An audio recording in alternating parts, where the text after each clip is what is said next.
All right, all praises. Okay, so second, let's pull this up. There we go. To those just joining us online, welcome. Um, you have now arrived at an Israelite Sabbath service where we're talking about the importance of the first fruits, right? What it is, how to keep it, and if you want to learn about that, how to keep it in spirit and truth, not according to religion and philosophy, then stick with us. All right, so bam, got that pulled up here. Let me just pull up my notes here, and then we'll get going.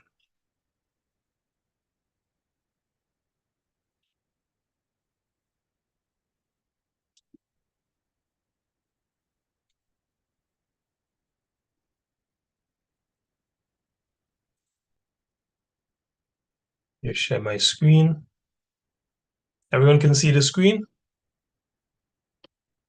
Yep. Yep. Oh, okay, all praises. All righty, so um, first things first, I just want to say, man, I'm really happy with this flyer right here. Um, I used AI to make the image. Um, and I had to go through many iterations trying to make the image because every time I asked it to draw Yahweh Shai as an African American, it was drawing him half naked, man. The man's chest was always out. He was out here looking like uh some supermodel, man, right? So when I finally I guess asked it the gave it the right prompts, it came up with this, and this is one of my favorite images that the AI has ever come up with, man. The man has his gold belt and he grew up as a Nazarene, so it is my belief that he had dreadlocks, man. The Bible doesn't explicitly say it, but it explicitly says that, hey, Yahweh wanted to ensure that Yahweh Shai would be called a Nazarene, right? Meaning what? He would grow up among the Nazarites, right? And who are the Nazarites? The Nazarites are the holiest people in Israel, man.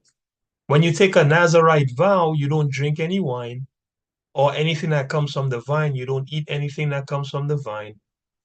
Um, and you dedicate the amount of time that you do the Nazarite vow for. Oh, no razor comes upon your head, so you can't cut your hair or trim your beard, right?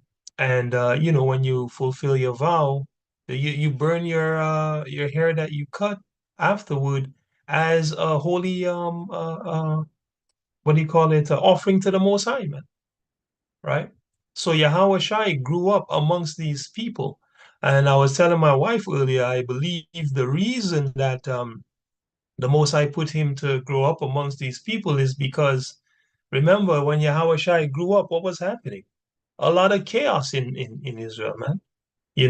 There were scribes and Pharisees and Nicolaitans and a bunch of different factions, man, just like we have today in Israel, right? But Yahweh made sure that Yahweh Shai grew up in a place where the people were dedicated to holiness. They didn't care about politics. They didn't care about power in government or anything like that, like the scribes and Pharisees did. All they cared about was sincerely serving the Most High. Yahweh Shai grew up amongst these men, right?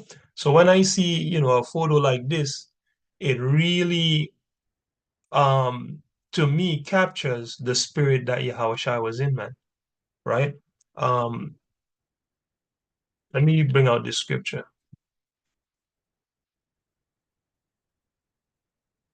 right? Matthew 11,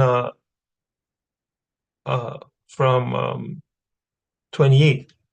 It says, "Come unto me, all you that labor and are heavy laden," right? Or meaning you have heavy burdens. And what? I will give you rest, man, right? Take my yoke upon you, right? Take my chain upon you and learn of me. Why? For I am meek, meaning humble, and lowly in heart, right? Meaning what? Also humble in mind.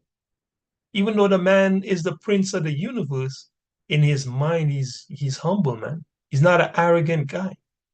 And lowly in heart, and you shall find rest unto your souls, man. Right? Why? For my yoke is easy and my burden is light. Right? And oftentimes when you retreat out of the Babylonian lifestyle and mindset and you live a lowly and humble life, similar to the Rastafarians, right? Not their sin, but you know, a lowly, humble life where you farm and you exercise and you build your own stuff and you craft things like baskets and so on and so forth, brooms and artwork and furniture. And when you do these things, these are the things that the Babylonians hate, man, right? But these are good things, right? This is the kind of lifestyle I imagined Yahweh Shai living. And indeed, the scriptures show. Because why? He grew up as a Nazarene.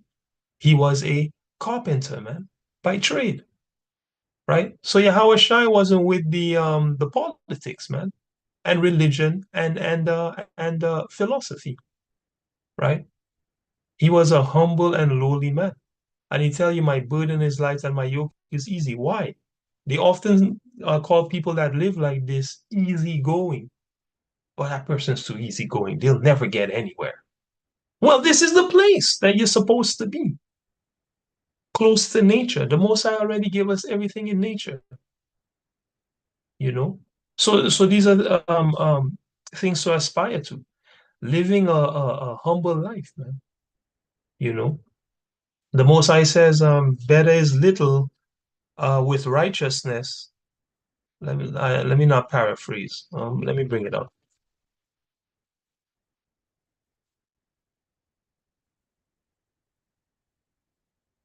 Proverbs 16:8. Better is a little with righteousness than great revenues without right, man. So it's better to be humble and have a little and have righteousness than to be rich and be wicked. Like the Jay-Z's and the Beyoncé's and the Drakes and the Kevin Hart's and the Dave Chappelle's. It's better to live a humble life, man. In sackcloth, praising the Most High and raising your animals and being a craftsperson, is better to do that than to live a rich life with the wicked, man. So all praise to the Most High for that. All right. Just wanted to kind of bring that out there. I was really inspired when I saw that picture. I said, "Hey, the Most High make the AI get it right." Okay. Sorry, it doesn't he also say that he doesn't have any place to rest his head? Oh To man, give that's you an a good one. example, right? That's a good one. Yeah. Um, what is it? It's 1 second. Yeah. Um, right there with the rocks. Matthew 8:20. And Yahushua said unto them, the foxes have holes, and the birds of the air have nests, but the Son of Man hath not where to lay his head. That's it. You know, straight. I mean, the man's basically telling you I'm homeless, man. The prince of the universe, homeless, going from place to place preaching the word, right? How many of us are willing to be homeless for the word and just go from place to place wandering in these times? Not many, right? Now, no one's telling you go out there and be homeless, but the prince of the universe wasn't too good to live that kind of lifestyle. So should we push into should we be pushing to get into Babylon's mansions, or should we be pushing to get out into the fields, man? Right? Hey, didn't he tell the people that are in the fields, when you see Jerusalem surrounded by armies, get the hell out? And sorry, the people that are in the field, he told them, when you see Jerusalem compassed by armies, um, when you're in the field, don't come back. Don't come back into the city, man.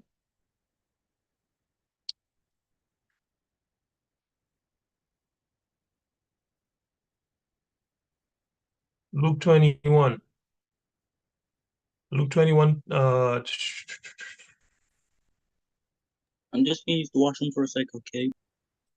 Yes, yes, Howard. You don't have to announce that. You can just go do your thing, buddy.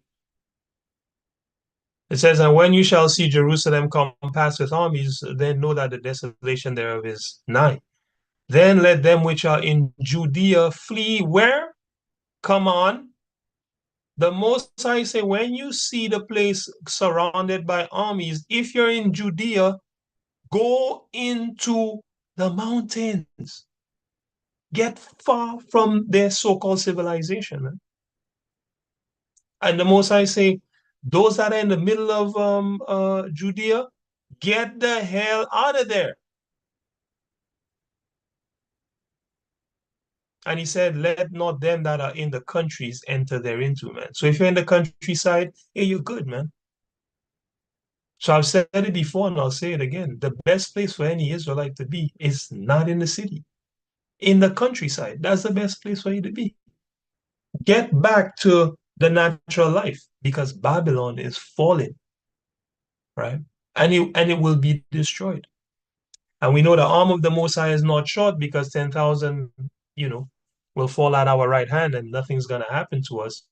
But if you want to have an ambition and a goal in life, let it be to get out of Babylon on a physical level. Let it be to get to the countryside and to get out of the city, man, because it's the absolute worst place to be in the fall of this kingdom. He even said, try not to be fleeing in the winter, man. Let me see. I'll bring that out real quick.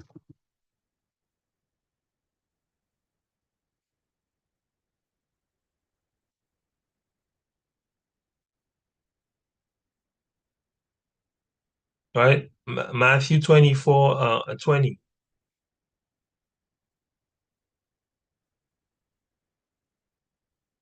Um, I'll go from 16. Then let them which be in Judea flee into the mountains. Same thing as before. Let him which is on the housetop not come down to take anything out of his house. Neither let him which is in the field return back to take his clothes. And woe unto them that are with child, and to them that give suck in those days. Right?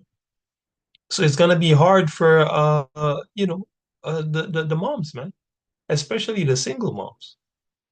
You know, but pray that and of course this is talking about you know when Rome destroyed Jerusalem.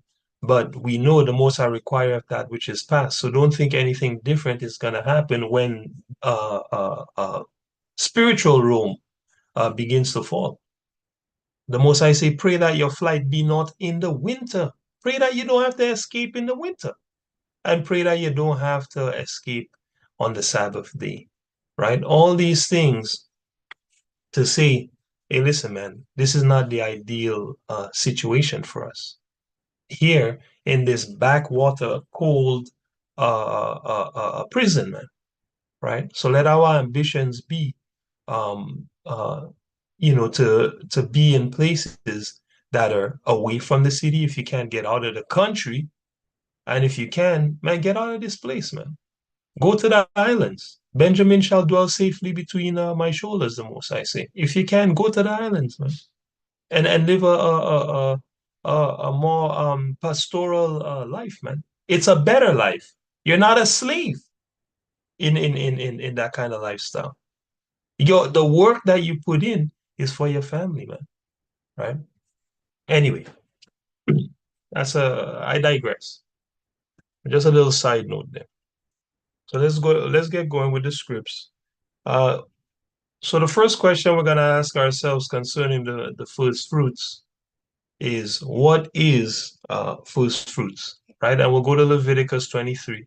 Brother Chris, can you read that for me, bro?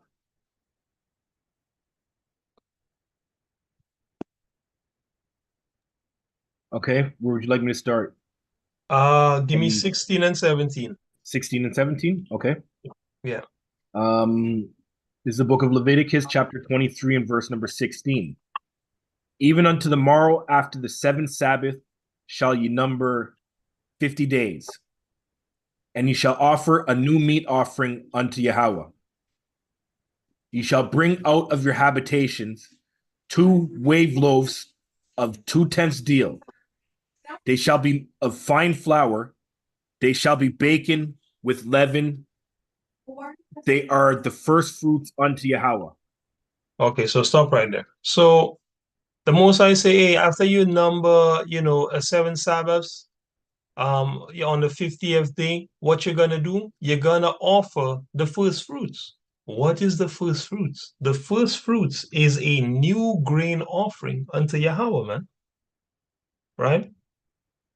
And the new grain offering, uh, you know, comes, the new grain offering is made up of uh 2 loaves of bread,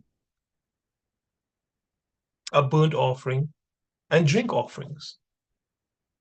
Right? So straight up, that's what the first fruits is.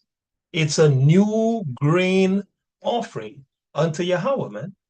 And he tell you, bring that in the form of bread baked with fine flour. 2 loaves of bread baked with fine flour, right? Put leaven in it, and these are the first fruits unto Yahweh, right? Let's So that's what it is, a new grain offering, right? But it's more than that. Let's go to John. Actually, give me also verse 18. So again, the first fruits is a new grain offering, okay? And you're gonna see in verse 18 what that new grain offering consists of, right? It's those 2 wave loaves, which is the grain, which represents a certain thing spiritually, right? And then it's more than that. So read in 18 so we can see what else it is. Okay, Dad. Sorry, not what else it is, but what it involves. Because the first fruits is a new grain offering to Yahweh. And that new grain offering involves certain things. Let's see what they involve. Verse number 18 of Leviticus chapter 23. And he shall offer with the bread 7 lambs without blemish of the first year, and 1 young bullock, and 2 rams.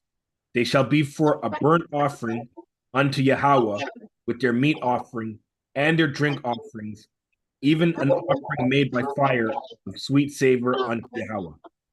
You see that? Right? So that new grain offering comes with certain things, right?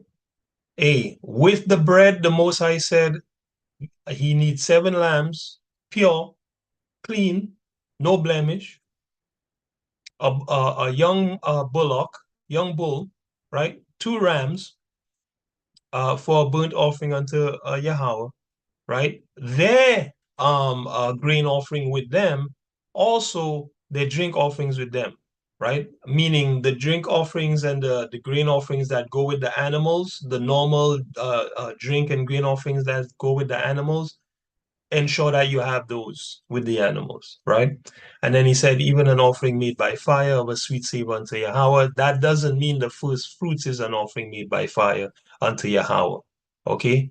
The first fruits is a new grain offering. To offer that new grain offering, you bring the loaves and you do also these other burnt offerings. And that as a total ritual gives you the first fruits or the new grain offering. Okay, so these are just parts of the new grain offering. All right. Let's go to John 6, right? Because there's a spiritual meaning to this as well.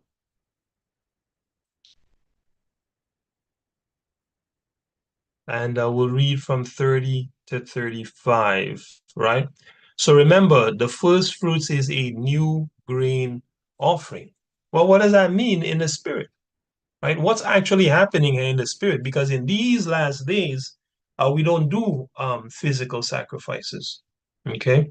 And we cannot because the temple, it's supposed to be done in Jerusalem at the temple, and we don't have access to Jerusalem. The temple is not built, so we cannot do them. And you'll see that as I bring out the scriptures, the Most High says, make sure you don't just do sacrifices anywhere you feel like. It has to be in Jerusalem, it has to be in the temple. Okay, so we cannot do those physical sacrifices. So in lieu of that, we do spiritual sacrifices and we follow the spirit of these feasts as closely as we can, right? And John 6 will show you that, right? So remember, it's a new grain offering. That's what the first fruits is, a new grain offering. So let's see what that represents on a spiritual level. John 6 from 30 to 35. Let me get that, Sister Akira.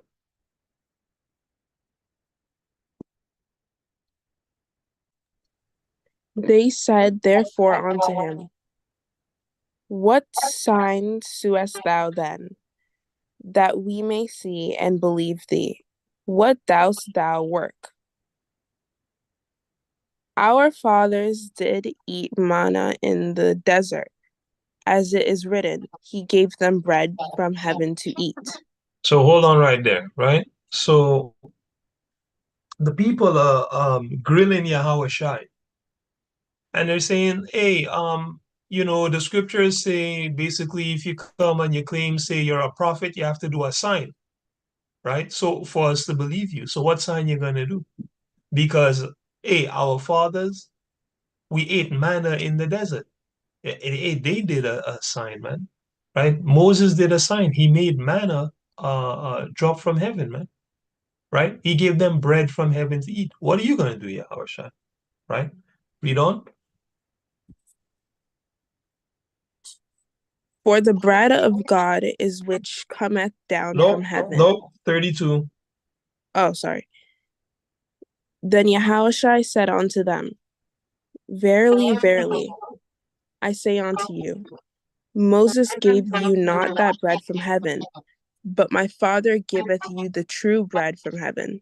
You see that? No, hold on. They actually got bread from heaven. They actually got bread from heaven, man. Like in physical bread to eat. And Yahweh Shai said, no, that wasn't even the real bread, man. The Most High the Most High is giving you right now the real bread from heaven.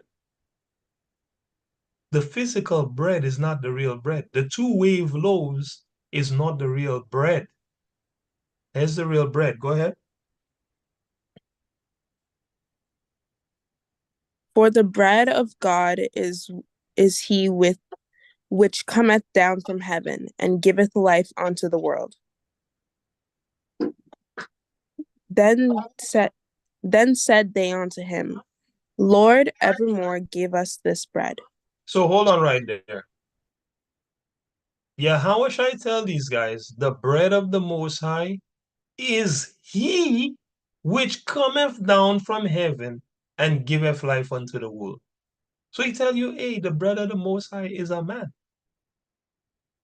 Right? And they're like, well, give us this bread. So they're still thinking about bread.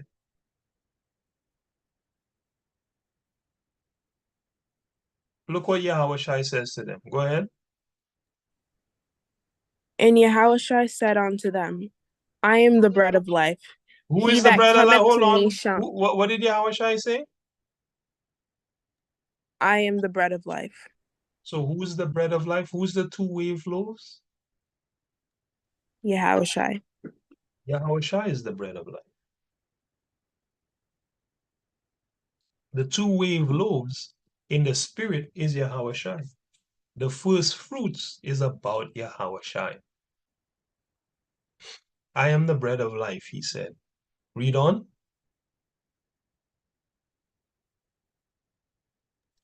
He that cometh to me shall never hunger, and he that believeth on me shall never thirst. Period. So Yahushua said plain, hey, listen, man, it's me. I am the bread. I am the bread of life. And who come to me will never hunger or thirst. Right? Because this is about spirituality, man. This is about obedience to the Most High, not presenting bread. These things are just ritualistic so you can think in your mind about Yahweh Shai, really. And the fact that, you know what, I'm taking time to follow Yahweh Shai, to consume, if you can understand, Yahweh Shai, man, which is the word of the Most High. I'm making these laws, statutes, and commandments part of my life. The Most High is making you do it physically as a representation of what you should be doing spiritually, or what really you are doing spiritually, right? So if you're not doing it physically, if it's too much for you to do it physically, the chances are it's too much for you to do it spiritually, right? Because what manifests in the physical first starts in the mind, you know. Let's back that up.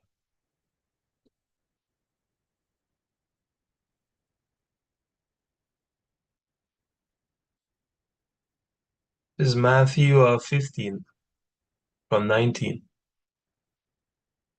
It says, "For out of the heart," meaning the mind, "proceedeth evil thoughts." Now, if can your heart think? No. This is how we know, again, it's the mind. This is a very good precept, Matthew 15:19, to try to remember, you know. I myself will do the same and add this to my list of memory verses to show that the heart means the mind, right? That's the double meaning or the spiritual meaning of the heart. Now, sometimes it actually means the heart. You got to be able to discern. But 9 times out of 10, it's talking about your mind.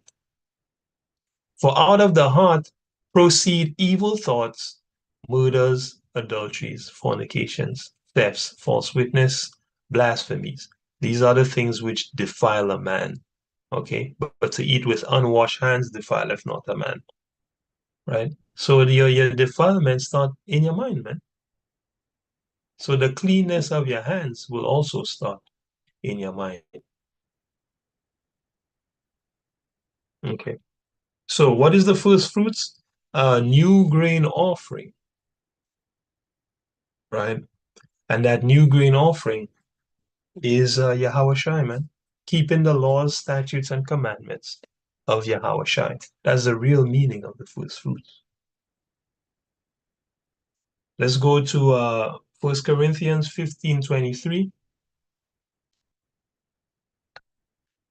Saba, let me get that.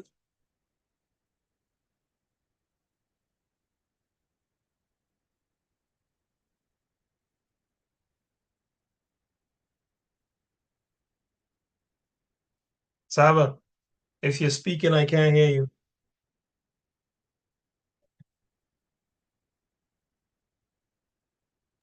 All right.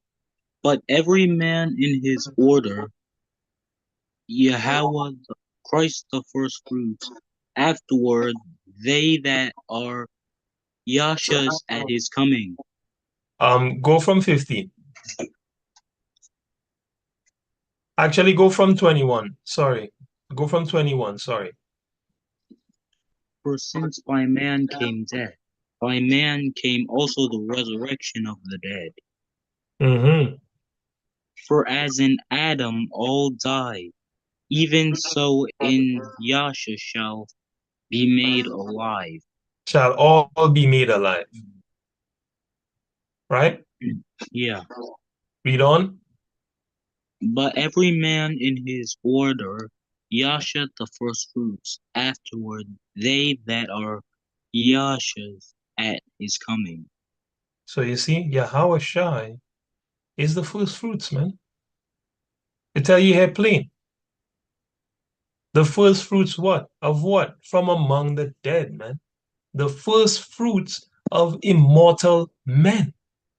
It happened once before. Yahweh did it first. They killed him and he rose from the dead. The first fruits from among the dead, man.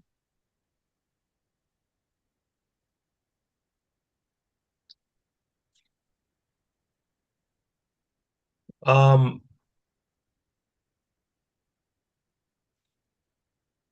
read verse 20. But now is Yasha risen from the dead, and become the first fruits of them that slept. You see that? He's the first of them that died and raised from the dead, man. Yahweh Shai. To show that this is possible.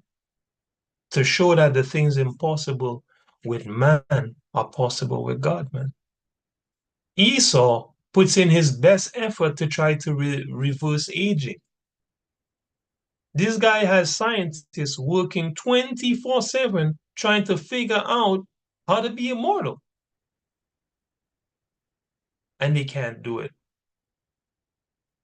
because it's spiritual, man. You have to be able to control the spirit to gain immortality. And Esau's a damn devil, right? An evil spirit. And he doesn't have any control. The Most High controls things. So if God say you're coming back from the dead, you're coming back from the dead. And nobody else can give that command. If God says you're invincible, you're invincible. And nobody else can give that command. That's why he can't figure it out. And that's why the only way to immortality is the true black Messiah. This is the poison of the world. They don't want to hear that.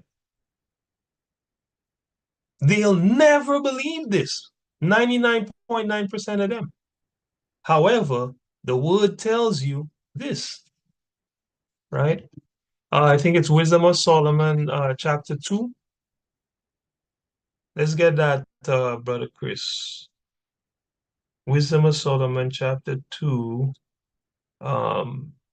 See here.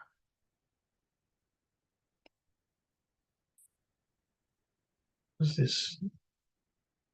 Let me see if I can get the King James here. Oh my gosh, New King James.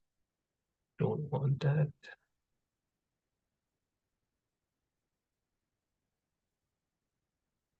Nobody wants to see the black man rule anything, right? Because they have been convinced that we are wicked, evil, lazy, stupid, uh, and God knows what else, man. Now homosexuals, gangsters, right?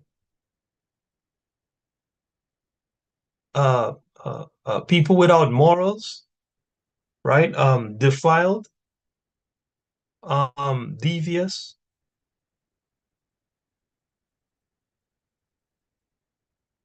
That's what they've been, convinced of. So they will never believe that the Most High is black and have dreadlocks. They'll never believe Yahweh Shai is black and have dreadlocks, man. It could never be that these people who are the bottom feeders of the earth are the rulers of the earth. That's what they're thinking, right? But remember, Yahweh Shai said he's humble and lowly in spirit, man. Lowly in heart. Meek and lowly in heart. The scriptures tell us, blessed are the meek, for they will see God. And this one here is the killer, where it tells you, hey, the salvation they're looking for, well, the salvation that's coming is the last thing they expect to see, right? I believe it's in chapter 5, actually. Yeah, it's 5.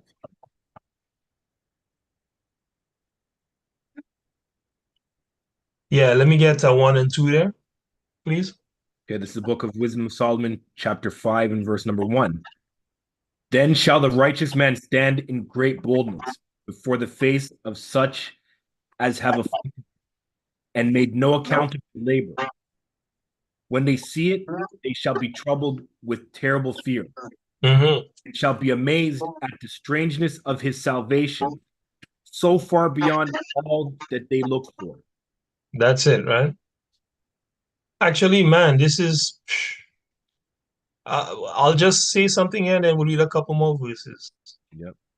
The most I tell you, when they see the salvation of the righteous, they're gonna be troubled with terrible fear.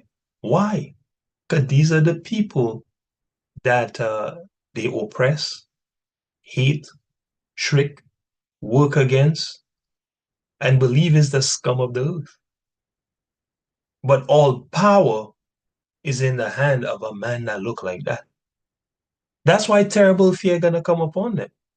And it says they're gonna be amazed at the strangeness of the salvation because what? It's so far beyond all that they look for, man. They're looking for white Jesus to come save everyone. But the black man, the angry black man, is coming to slaughter the ones that did not listen and obey, man. Right? Now, watch what's going to happen to them when they see this. Read on. Verse number 3. And they repented and groaned for anguish of spirit. For anguish of spirit shall say within themselves, this was he whom we had sometimes in derision, and a proverb of reproach. Right. We fools accounted his life madness, and his end to be without honor. Right. How is he numbered among the children of Yahweh, and his lot is among the saints? You see what they're going to say? This is the same people that we hated, man. That's what I mean to have them in a derision. We don't rate these people, right? They're a proverb of reproach. Hey, make sure you don't come out like these black people, like these black women and men. Make sure you don't go twerking like a Shaniqua, man.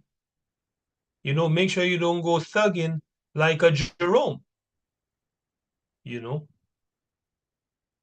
They used to have us as a proverb of reproach. And they're going to say, how the hell is this man numbered, or these people numbered among the children of God? And how the hell are these people the saints? So all praise to the Most High.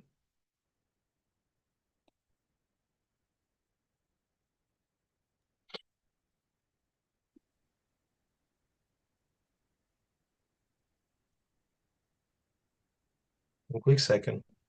Okay, so Yahushua is the first fruits of them that slept, man, right? And we shall be the second. Last scripture on that, Isaiah 26 and verse 19. Let me get that, Sister Akira.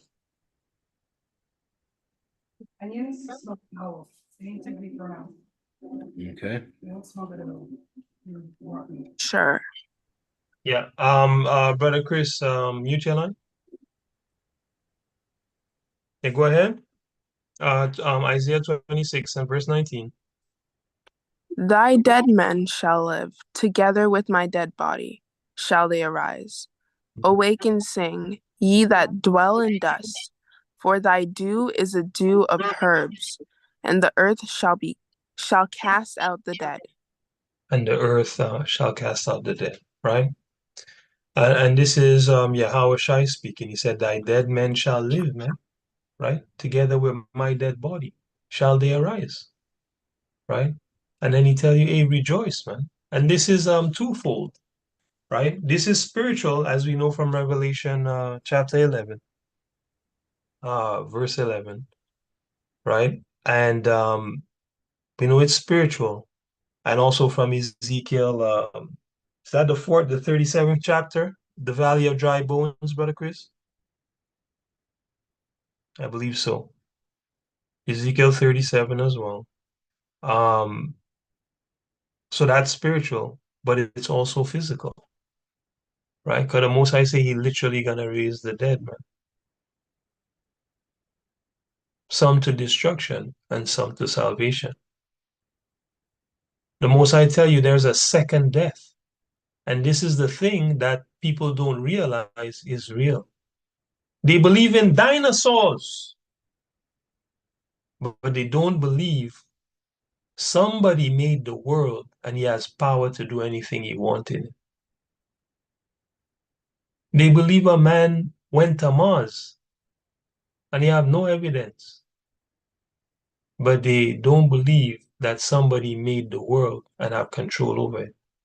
They believe somebody made the computer, somebody invented or learn how to use electricity. Everything around us is made except the things of nature. Oh, those things were not made by anyone. They came together on their own. There is absolutely no precedent for that belief. Because when we look around us, everything formed has been formed by hands. Everything outside of nature. So if everything outside of nature is formed by something, how can it be that the things in nature that are infinitely more complex were not formed by anyone? It's a foolish thought, you know. I digress.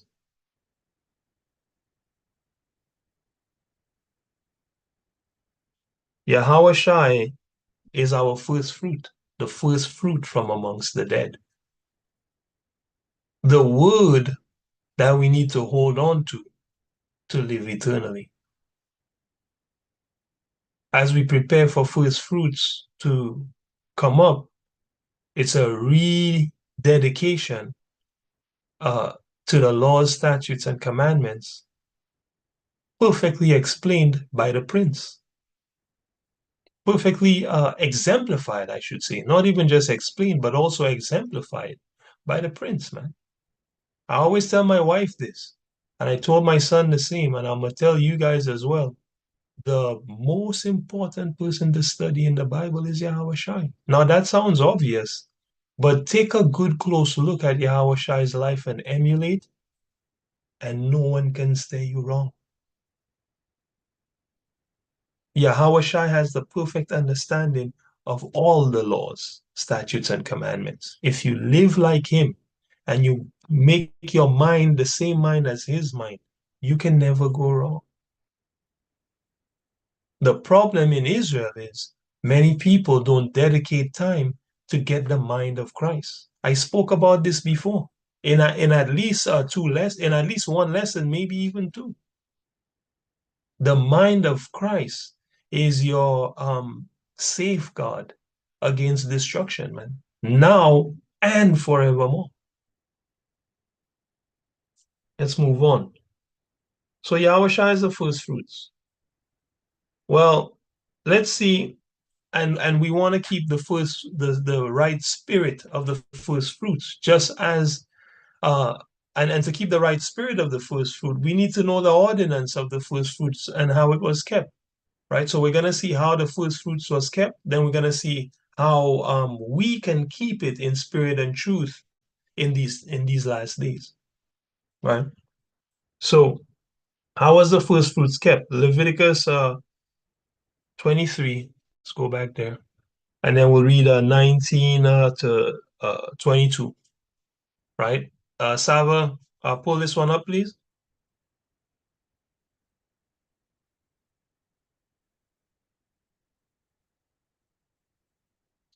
And if you're speaking, I can't hear you. Leviticus 23, 19 to 22. All right, got it.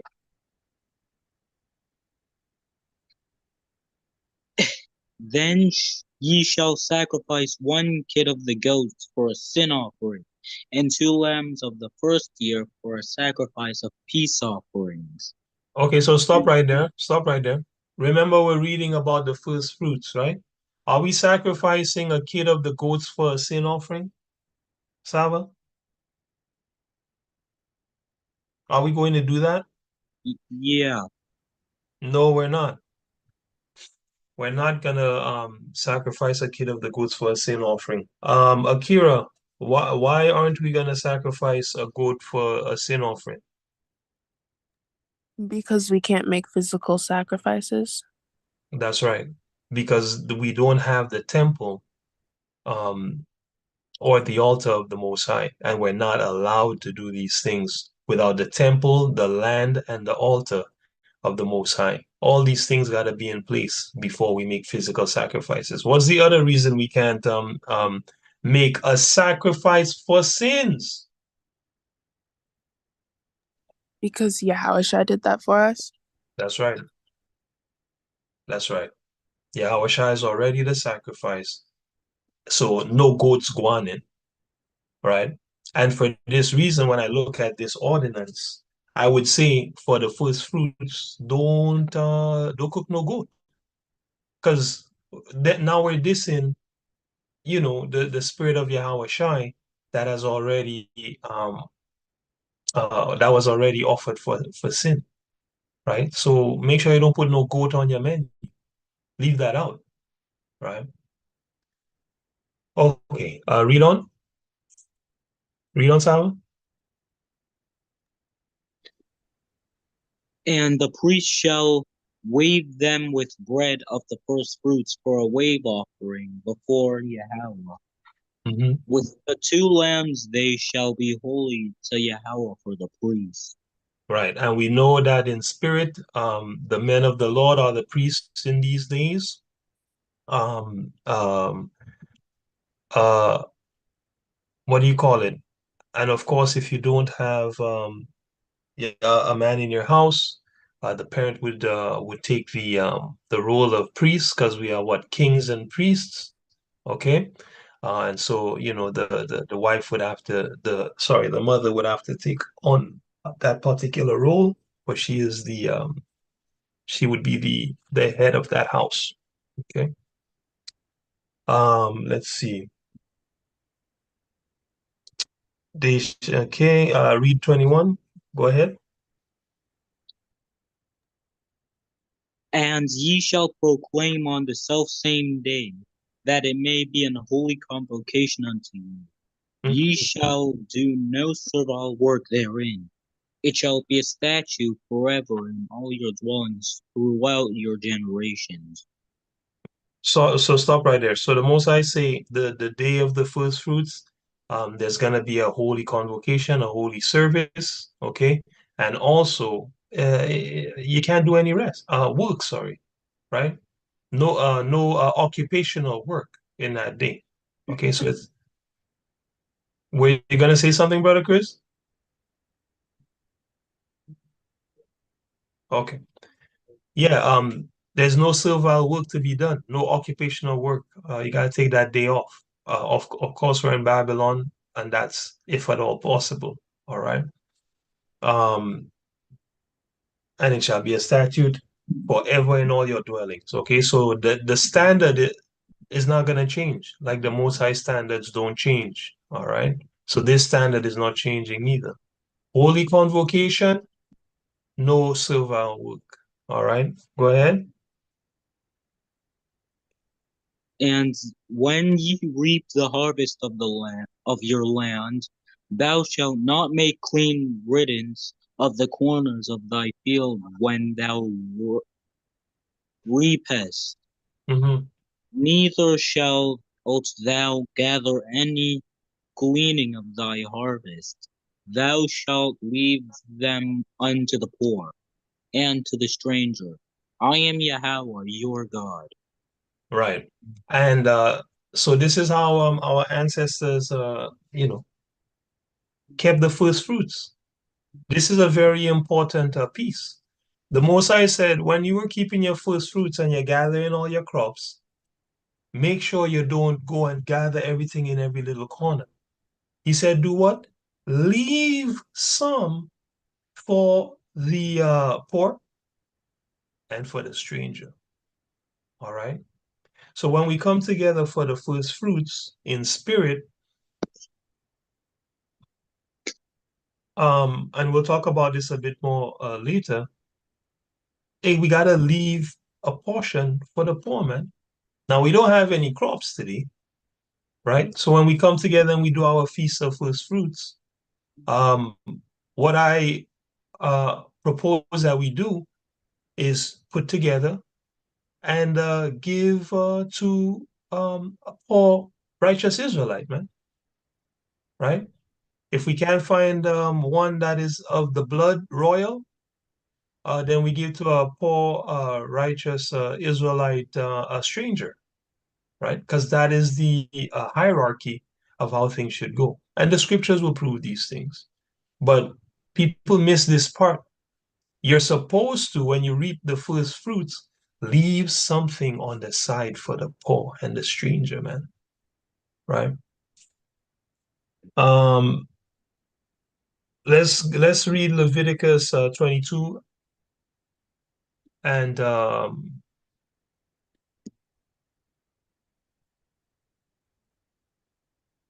just to prove what I just said there concerning the stranger.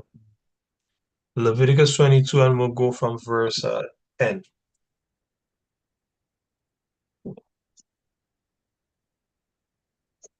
Hold on a second. Sorry. So that's one thing.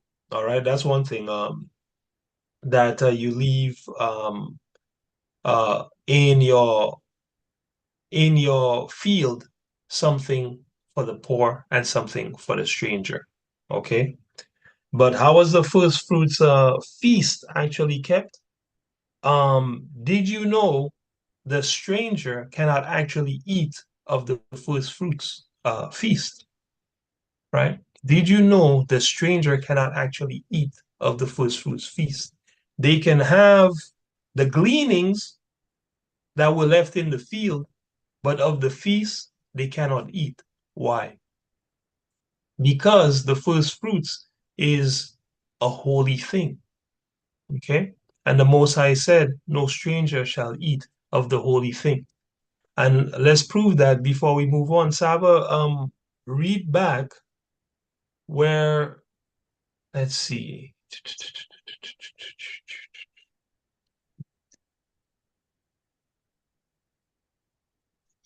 Read back Leviticus 23 and verse 20. Watch this. And the priest shall wave them with the bread of the first fruits for a wave offering before Yahweh. With the two lambs, they shall be holy to Yahweh for the priest. So the bread of the first fruits, along with the lamb, is holy unto Yahweh for everyone? Nope, So, who is it for? it's for Yahweh's priest. It's for Yahweh's priests, man. See that? And we know we are a nation of kings and priests. Okay?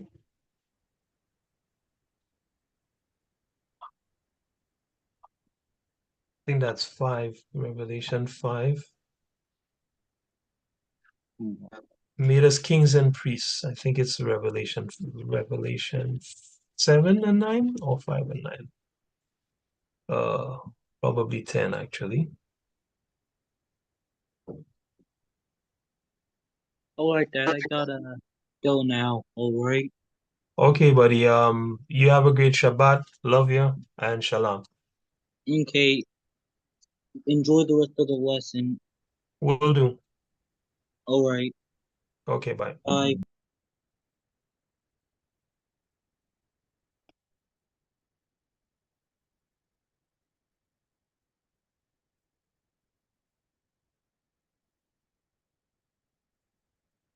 Give me a second here, family.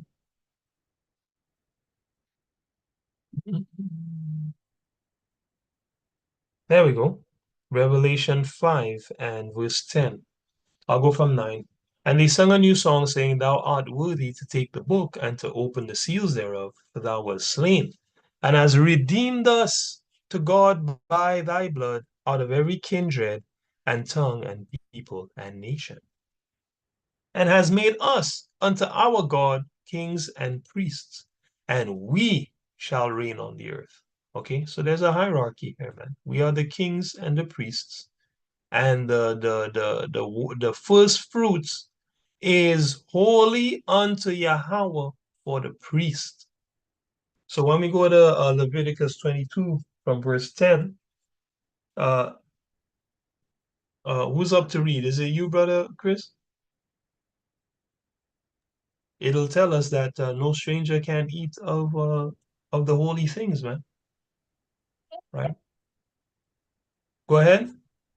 Sorry, brother Chris. Yeah. Are you available? Yeah, I'm available. 10 to 13. Okay. This is Leviticus chapter 22 and verse number 10. There shall no stranger eat of the holy things, eat of the holy thing. A sojourner of the priest or an hired servant shall not eat of the holy thing. You hear that? Right? So if you just come chill with the priest for a bit, or he just hire you to do some work, and you can't eat this first fruits, man. Right? Go ahead. But if the priest buy any soul with his money, he shall eat of it. And he that is born in his house, they shall eat of his meat. And that's plain, right? So if you have a slave, right?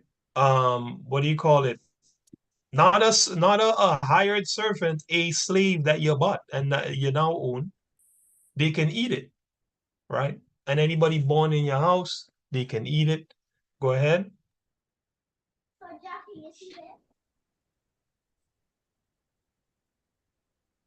If the priest's daughter also be married unto a stranger, she may not eat of an offering of the holy things. Stop right there, right? So that's plain. The Most High said, basically, if your daughter went off, man, and she went and married another nation, she can't eat the first fruits. I don't hear that being spoken about in Israel, right? She can't eat the first fruits, man, right? Go ahead.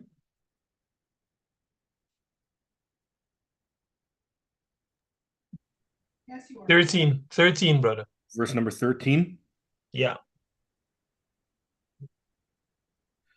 But if a priest's daughter be a widow or a divorced and have no child, and is returned unto her father's house, as in her youth, she shall eat of her father's meat, but there shall no stranger eat thereof. Right? That's it. So the Most High reiterate and tell you no stranger is to eat this thing. But you know what? Hey, if your daughter went and married a stranger, for example, and she's a widow or she's put away and she's basically back living in her father's house as if she was young again, then she can have the first fruits. Okay, but other than that, um, so that's the ordinance of the first fruit and how our forefathers kept it, right? That particular portion. Let's go to Deuteronomy 12. Right here, we'll get the bulk of or the remainder of the ordinance on how it was kept, and then we'll be able to move on from there. Deuteronomy 12, from verse 1. Now it's a little bit of reading. 28. Um,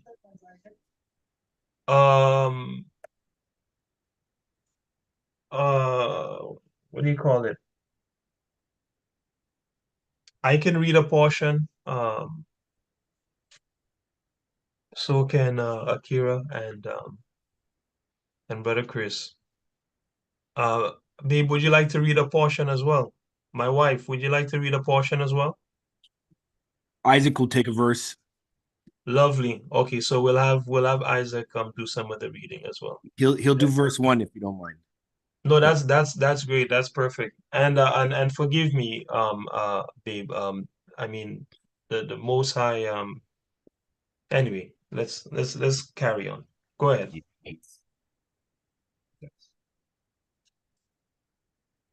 Go ahead, Isaac. What is it? Deuteronomy chapter 12 Deuteronomy and chapter 12 and yep. verse 1.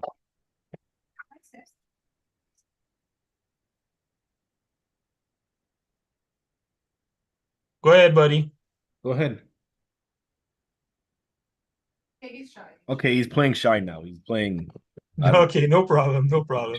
Okay, well, I'll start. you read the first Yeah. 7 verses. Okay, no problem. Eight. The first 8 verses, please. Yeah, no problem. Yeah. Okay, this is Deuteronomy chapter 12 and verse number 1.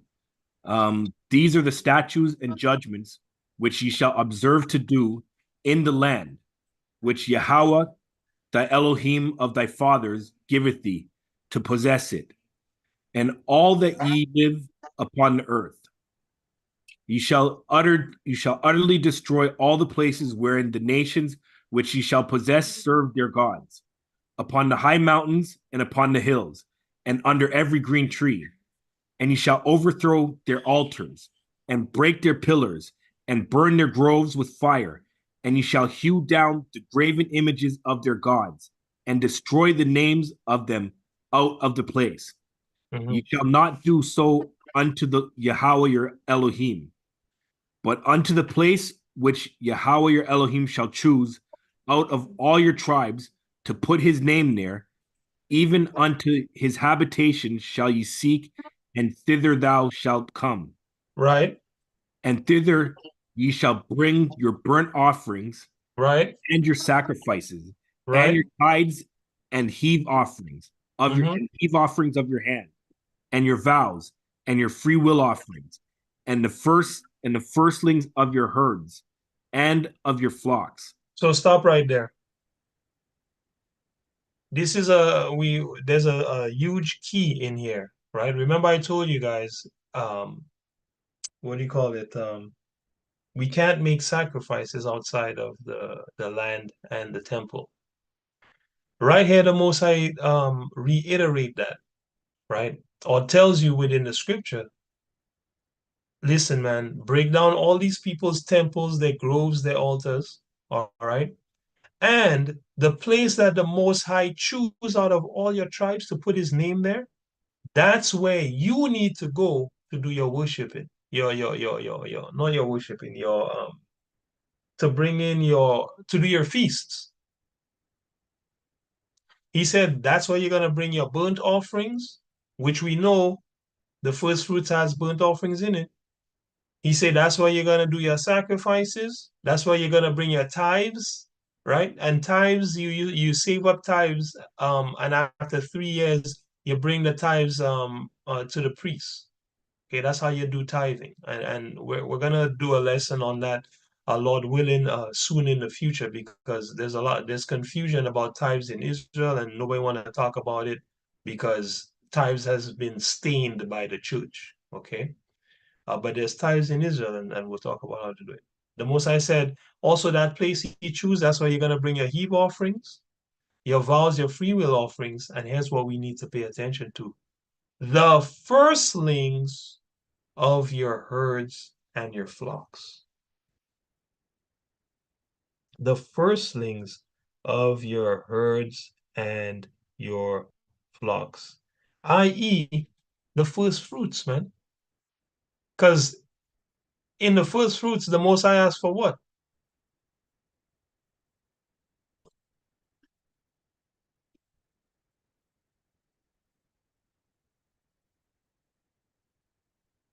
He asked for the firstlings um of the first of your possessions, Your man. herds. Yeah, Oh, your herds. Sorry, your herds, your flocks. I'm just trying to find it. Just give me a second. Um, there we go. Back in Deuteronomy, sorry, Leviticus 23, verse 18. Watch this. So read that again, that last part again about the firstlings, and I want to bring this piece out in Leviticus to link it up. okay. Just the last part of from starting from verse. And thither you shall bring your burnt offerings and your sacrifices, and your Right. tithe, and heave offerings of your hand, and your vows, and your free will offerings, and the firstlings of your flocks, sorry, of your herds, and of your flocks. So yeah, so stop right there. And when we go back to Leviticus, where he's talking about the first fruits, he tells you in verse 18, you shall offer with the bread 7 lambs without blemish of the first year. 7 lambs without blemish of the first year. This is your firstling. You understand? Because anyway, that's it. That's your firstling, right? It's the unblemished animal of the first year from among the sheep, the beeves. Okay, that's what you bring. 7 lambs without blemish of the first year, 1 young bullock, 2 rams. Okay, and they shall be for a burnt offering, with the meat offering, drink offerings, and so on and so forth. Okay, so I just wanted to link that up there. Let me see. Yeah, along with you see that here?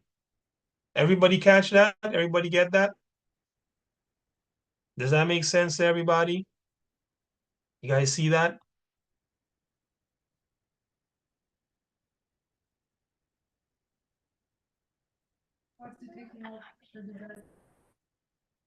Sister Kira, Brother Chris, Yeah. you Yes. guys? All right, all praises. Right? And so read on. Okay, verse number 7. And there you shall eat before Yahweh your Elohim. Sorry, brother, before you go on, right? A person might think, well, the firstlings is saying the first one that was born.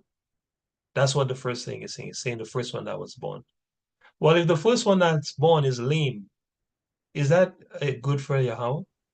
No, you can't bring it. You can't bring it. You have to bring.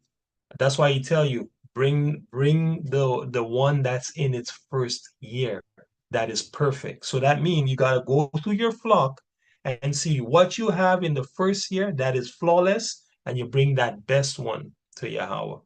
Okay, just to be clear, because I know people might ask, well, doesn't that mean the first one? No, not in this particular context. That's not what it's talking about.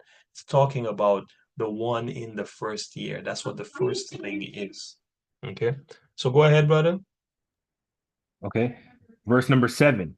And there you shall eat before Yahweh your Elohim, and you shall rejoice in all that you put your hands unto, ye and your households, wherein Yahweh thy God, thy Elohim hath blessed you.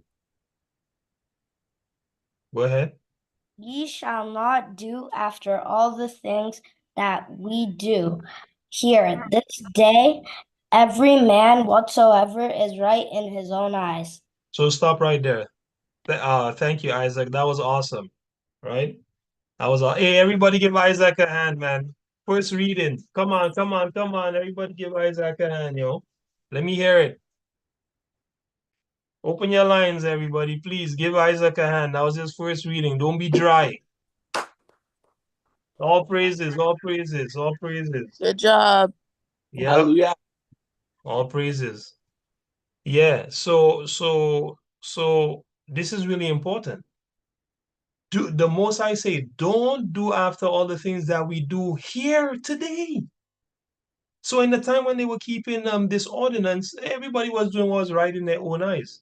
right? And the Most High say, every man whatever is right in his own eyes. You can't do that no more, right? And then he goes on to say, to reiterate what I said before, which is you got to do this thing in the land with the temple the proper way. You can't just do what you feel like. Okay. And it took me 7 studies last year to get to this conclusion because I was going through the whole ordinances and then I got here and the Most High said, you can't just do this anywhere you feel like. You have to do it in the land. So that helped me to realize, oh, okay, well, we got to do it the spiritual way in these last days because we don't have the utensils that we need, the tools that we need to do the ordinance in the correct way physically, right? So we just got to do it the correct way spiritually, right? Read on. Oh, number 9. Okay, for you're not as yet come to the rest and to the inheritance which Yahweh your Elohim giveth. But Right. when you go, Sorry. So you see why? The same thing I said. You are not in the rest or the inheritance the Most High gave you, so you can't just do anything you feel like. Okay, you can't keep these ordinances in this particular way, right? Because you're not there yet. Go ahead. but when you go over Jordan and dwell in the land which Yahweh your Elohim giveth you to inherit, and when he giveth you rest from all your enemies round about, so that ye dwell in safety. Go ahead.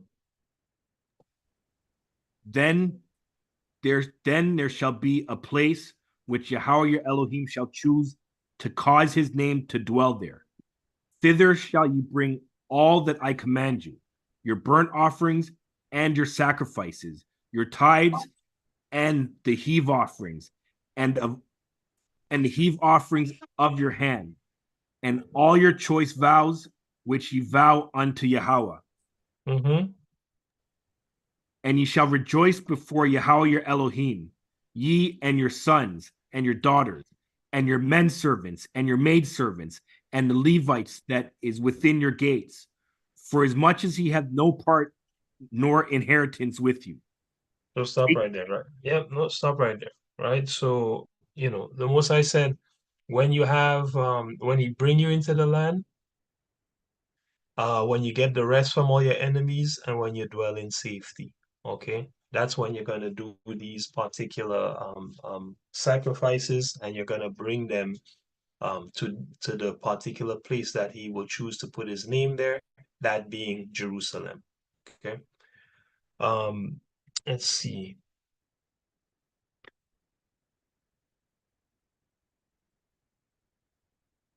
Give me 17 and 18, just to reiterate that we have to eat and drink and do these sacrifices in the place that the Most High choose. Go ahead. Verse number 17. Thou mayest not eat within thy gates the tithe of thy corn, or of thy wine, or of thy oil, or the firstling of thy herd, or of thy flock, nor any of thy vows which thou vowest, nor thy freewill offerings, or heave offerings of thy hand. But thou must Right. eat them before Yahweh thy Elohim in the place which Yahweh thy Elohim shall choose. Thou and thy sons, and thy daughter, and thy manservants, and thy maidservants, and the Levite that is within thy gates. And thou shalt rejoice before Yahweh thy Elohim in all that thou puttest thine hand unto. Right. So again, the Most High is telling you, hey, these firstlings for your first fruits, all your vows, man, right? That you vow, all your free will offerings, your tithes, all these things you're supposed to bring to Jerusalem. Okay. So anybody thinking that, they're gonna build a temple, on their farm or, in their house and just run this like it's, 500 BC, the Most High is not having it, man. There's a different way to fulfill these laws in spirit and truth today, right? And it's not by doing these particular ordinances, because you're breaking the law. If you try to do this outside of the land, you're breaking the law, right? Read 26. And he tell you, you must not eat this at home, man. Don't eat your firstlings and stuff at home, right? You must not do these things. Right? Give me 26. This is Deuteronomy chapter 12 and verse number 26. Only thy holy things which thou hast and thy vows thou shalt take, and go unto the place which Yahweh shall choose. Okay, so is the first fruits a holy thing, Yes. right? And he tell you, hey, take that and go to the place Yahweh shall choose, right? So that's plain, right? 27.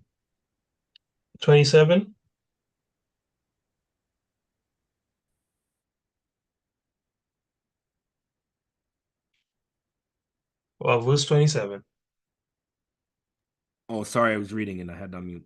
Verse number 27. And thou shalt offer thy burnt offerings, the flesh and the blood, upon the altar of Yahweh thy Elohim, and the blood of thy sacrifice shall be poured out upon the altar of Yahweh thy Elohim, and thou shalt eat the flesh. And thou shalt eat the flesh, right? So, Sister Akira, jump up to verse 8, right? So the flesh was eaten and the blood was poured out upon the altar and burned. All right. Go ahead. So these days, when you see our people, this is as a side note, eating blood in blood pudding, which used to be one of my favorite things to eat, that's off, man. You're not supposed to eat blood at all, right? You're supposed to pour out the blood upon the earth as water, like the Most High tell you, right? And I think we might come across that scripture, but if not, we can pull it up if you guys want to see it. But Akira, give me that same chapter, read 8 and then read 14.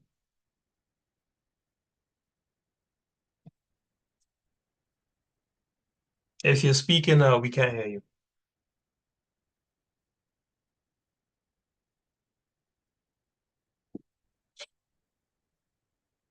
Sister Akira, are you there? Sorry, I'm here just dealing with these kids. Okay. Verse 8 to 14. 8 and then 14. I see. Ye shall not do after all the things that we do here this day. Every man whatsoever is right in his own eyes. Right. And then go down to 14. But in the place which Yahweh shall Yahweh, but in the place which Yahweh shall choose in one of thy tribes, thou shalt offer thy burnt offerings, and there thou shalt That's fine. and there thou shalt do all that I command thee. Right. And give me 28 and 32.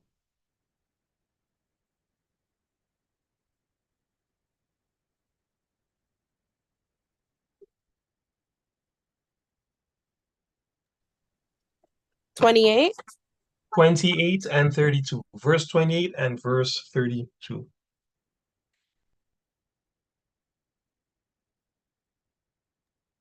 Observe and hear all these words which I command thee, that it may go well with thee, and with thy children after thee forever, when thou doest that which is good and right in the sight of Yahweh thy God. Yahweh thy God. Right. So stop right there. So the Most High said, listen, he repeats, and I want to hammer this point home. He said, don't try to do these sacrifices nowhere else but in the land. Do not do it.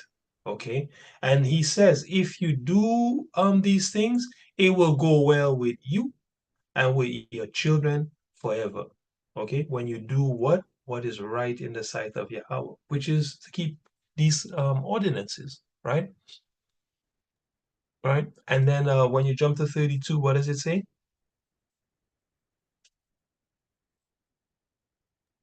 What things soever I command you, observe to do it. Thou shalt not add thereto, nor diminish from it. You see that? So it don't matter how many scriptures people show you, to try and tell you about doing sacrifices, in any other land or in other land than Israel and in any other place than the temple and on any other altar, but the Most High's altar in Jerusalem. Hey, don't listen, man. The Most High said it's gonna go well with you if you do what I tell you to do, how I tell you to do it. Don't add nothing to it and don't take nothing from it. All right. So that's how they kept the first, those are the first fruits ordinances, or how they kept the first fruits um in ancient times, man, right? Before the last days. Now, how do we keep it in these last days? Right? Let's go to Deuteronomy 12. Let me get that from you there, Brother Chris. Deuteronomy 12.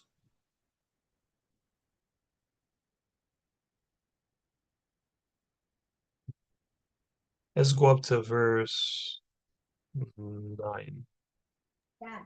9. Yeah. Okay, this is Deuteronomy chapter 12 and verse 9. For ye are not as yet come to the for ye are not as yet come to the rest and to the inheritance, which Yahweh your Elohim giveth you. But Sorry, read 8 and 9. 8 and 9? 8 and 9, yeah. Okay. Ye shall not do after all the things that we do here this day. Every man whatsoever is right in his own eyes. Mm-hmm.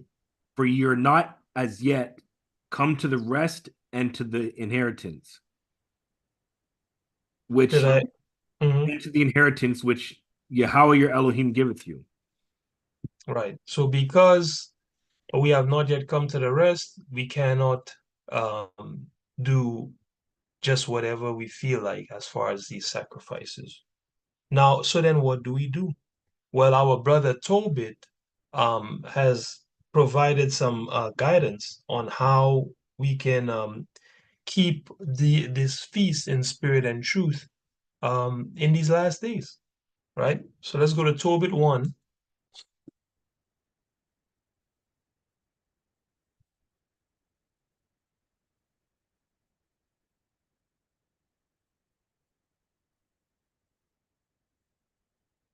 And we'll read from 3 to 8. Let me get that, Sister Akira.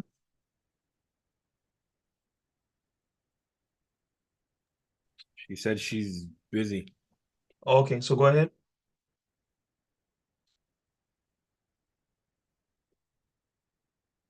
Go ahead, bro. Sorry, from where to where? From 3 to 8 in Tobit 1. Okay, this is the book of Tobit, chapter 1 and verse number 3. I, Tobit, have walked all the days of my life in the ways of truth and justice. And I did many alms deeds to my brethren and my nation, who came with me to Nineveh, into the land of the Assyrians. And when I was in mine own country, in the land of Israel, being but young, all the tribe of Naphtali, my father fell from the house of Jerusalem, which was chosen out of all the tribes of Israel, that all the tribes should sacrifice there, where the temple of the habitation of the Most High was consecrated and built for all ages. All right. So, I've been saying that it's Jerusalem. There's the precept for you. Okay, that's where all the tribes are to sacrifice for all ages. Right? Go ahead. Now all the tribes which together revolted, and the house of my father Naphtali sacrificed unto Heifer Baal. Uh-huh. But I alone went often to Jerusalem at the feast, as it was ordained unto all the people of Israel by an everlasting decree, having the first fruit and tenth of increase with that which was first shorn. Mm-hmm. And them gave I at the altar to the priests, the children of Aaron. Right. So the brother is bringing forth what we just read about in the ordinances of the Old Testament. He's telling you exactly what he did, man. He brought his first fruits, he brought that which was first shorn, and he gave it to the priests. Go ahead. Yeah, go ahead. The first tenth part of all increase I gave to the sons of Aaron, who ministered at Jerusalem. Another Right. tenth part I sold away and went and spent it every year at Jerusalem. Go ahead. And the third I gave unto them to whom it was meet, as Deborah my father's mother had commanded me, because I was left an orphan by my father. Right. So this is how Tobit did it, man. Tobit had the temple, and Tobit went to the temple when everybody was going off, man, and sacrificing to the heifer, Baal or Baal. The brother was going to Jerusalem and bringing the tithes, right, which he broke up in three parts. And the brother was bringing the first fruits and the firstlings, man, and giving it to the priest, just as we saw in the ordinance, right? Now, this is when Tobit had the convenience and the ability to go to Jerusalem. And it was not yet the temple, sorry, it was not yet destroyed, by the Assyrians. Assyrians, uh, right? Because the Assyrians took the house of Israel into which is the northern uh, 10 tribes into captivity because they were not following the law, statutes, and commandments of the Most High. So Tobit was a part of that group that went into Assyria, right? But um, so when he had access to the temple, hey, this is what he did, right? Now, when he didn't have access to the temple, which we'll see in chapter 2, watch what he did. And this is where we can learn what we ought to do because we don't have access to the temple. 1 to 6 in Tobit 2.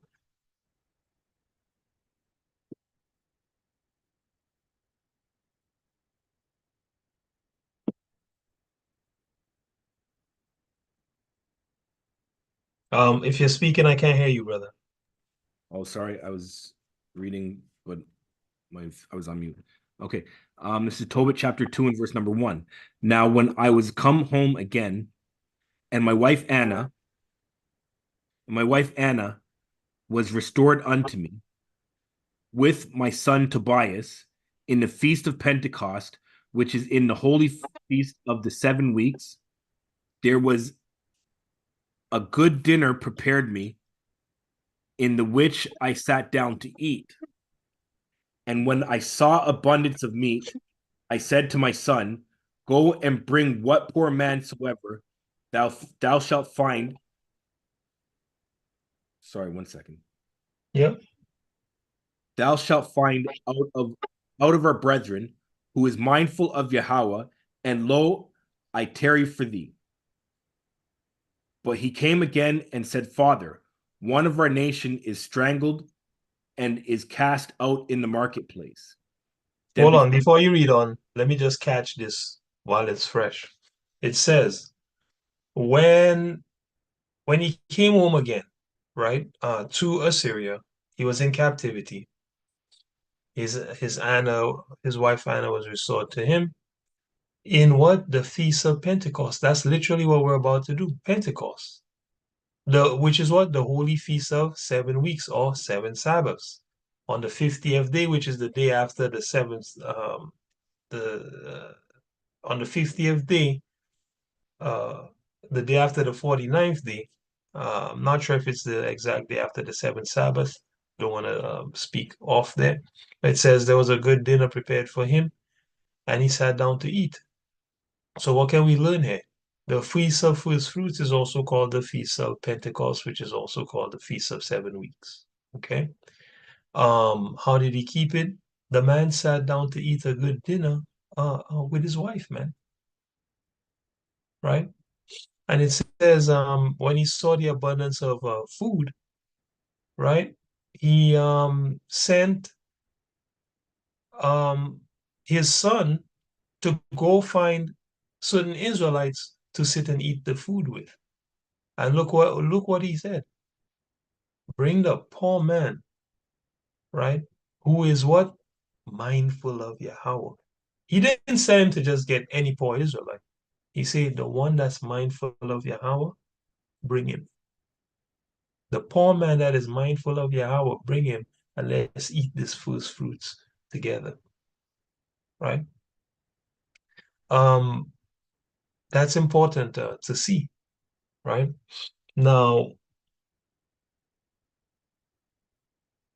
if we go to Leviticus 23 and 22, remember he sent his son out to get the poor people. This is a fulfillment of what we see happening in Leviticus 23 and verse 22.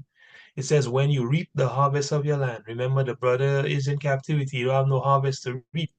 Thou shalt not make a clean riddance of the corners of thy field when thou reapest, neither shalt thou gather any gleaning of thy harvest. Thou shalt leave them unto the poor and to the stranger. I am Yahweh.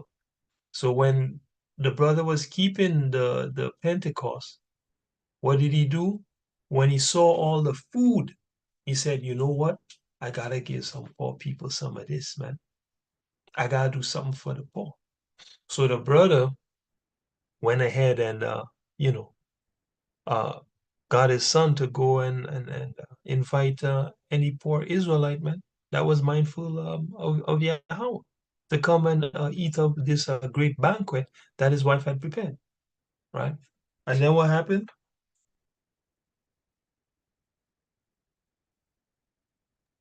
What happened, bro? After that, verse 3.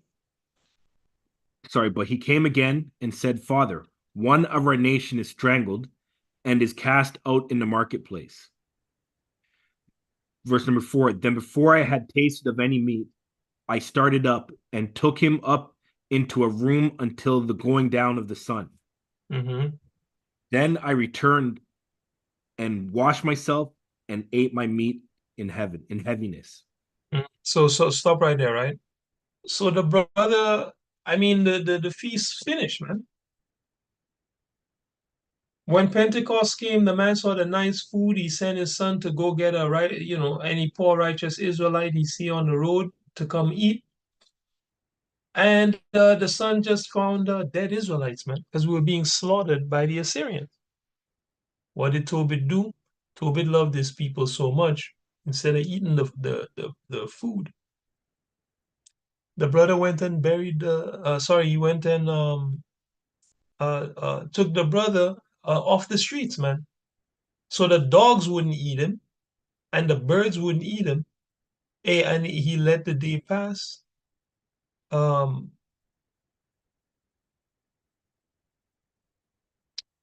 Ate his food, right? And went and buried the guy. You're gonna find out. But go ahead. So he didn't even eat his first fruits, man.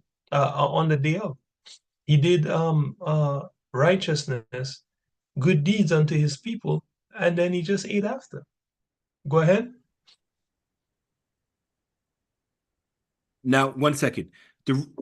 For him waiting till sundown, he said he washed himself and then waited till sundown. That was because he was unclean. Yeah, because he picked up the guy. Pick up the dead body. Yeah, he was unclean from picking up the dead body, so he Yeah, washed himself. wash and wait till evening to eat, Yeah, I guess, the to, rest of to his eat. meal. That's right, to eat the Pentecost meal, right? Yeah. You want to make sure he eat the Pentecost meal clean. Clean. Ah, yeah. Okay. So all these are clues about how we even supposed to be eating these meals. You can't come there unclean and just eat the food like a mad person, Yeah. you know? So yeah, go ahead. I think you're at 5 now. Huh?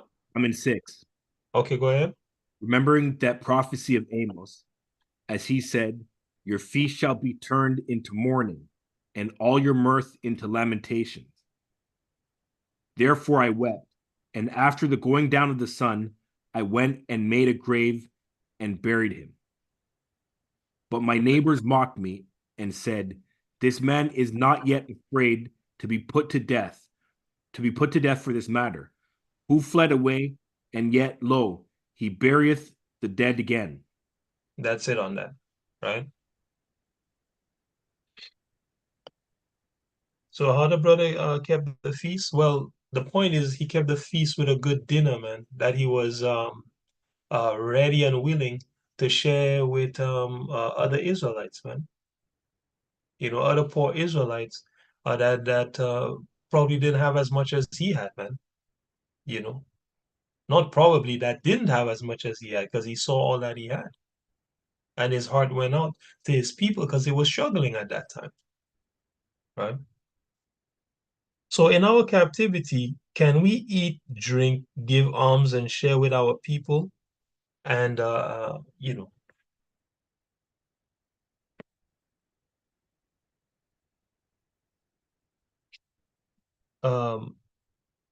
for the first fruits, we certainly can. We certainly can. We can't do the sacrifices, but we can certainly enjoy a well-prepared meal with our people, man, and give to the poor. We certainly can, right? Let's go to Matthew 23, verse 23, right? To prove that.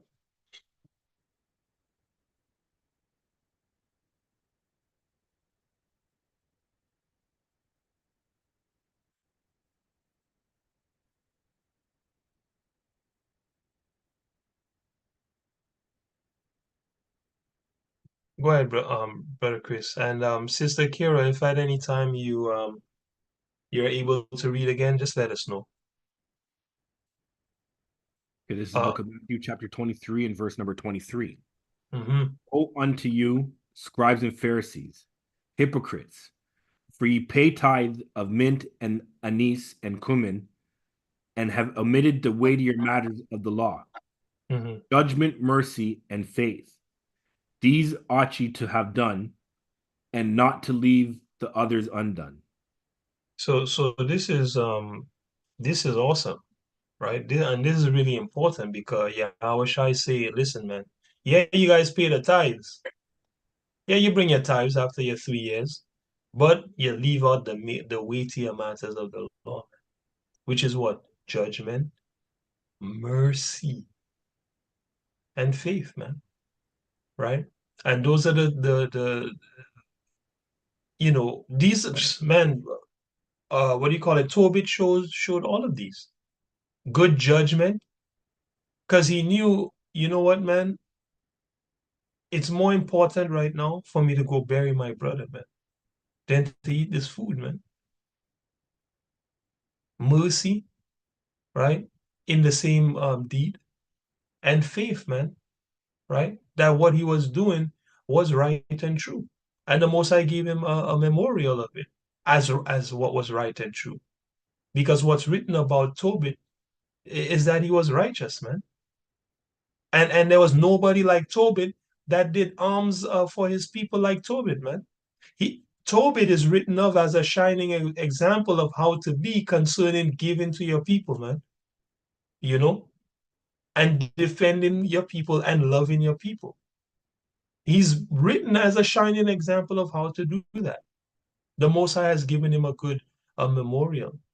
So, the brother gave his tithes, but he had a great sense of judgment, faith, and mercy, right? Which we can look to in these times in order to make sure that we are doing things right. So when we gather to have a dinner, you know, um, for the first fruits, hey, we're not going off, man. We're doing the right thing. When we, make sure that we provide for the poor, righteous Israelites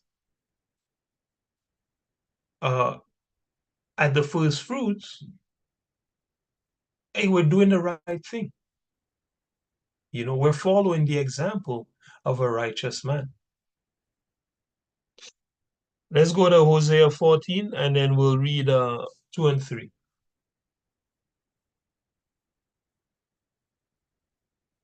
To further back that up, right? I can read again. Okay, go from 1 actually to 3 in Hosea 14. Thanks.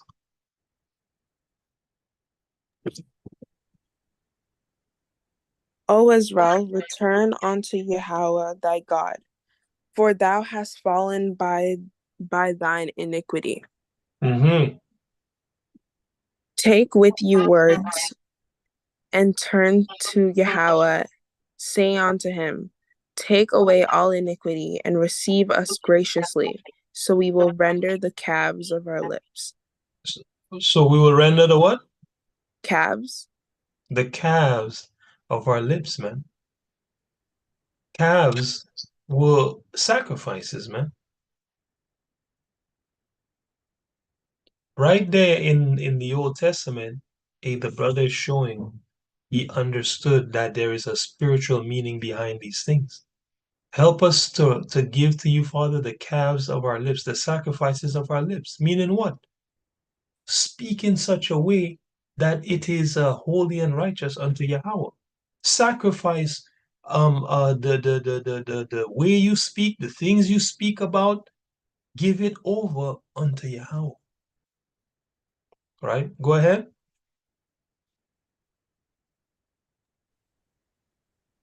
Assure shall not leave us. We will not Wait, ride assure shall not, shall not save us. right? We will not ride upon horses, Mm-hmm. neither will we say any more to the work of our hands, ye are our gods. For in thee the fatherless findeth mercy. For indeed the fatherless findeth mercy, right? So the point of this is, A, the Most High said, you've fallen by your iniquity. Turn back to him. Ask him to take away all iniquity and to receive us graciously. And uh, so we will render the calves or the sacrifices of our lips, man. Why? Because Assyria can't save us, right? And we're gonna give up our sins, right? We're no longer gonna praise these works of our hands, and so on and so forth, right? All that for us to do what? Render the calves of our lips, right? So these sacrifices in the last days are spiritual, man. Let's go to Hebrews 13 and we'll read 15 to 16.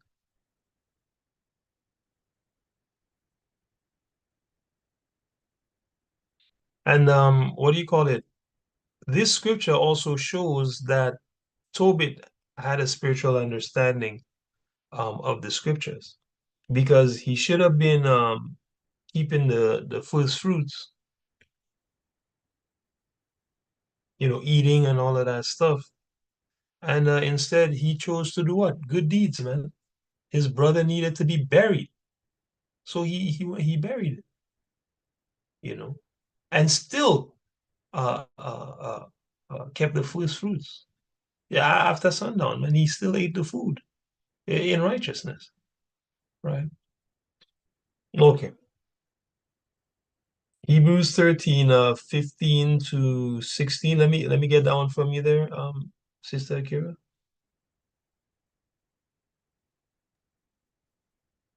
By him, therefore, let us offer the sacrifice of Yahweh continually.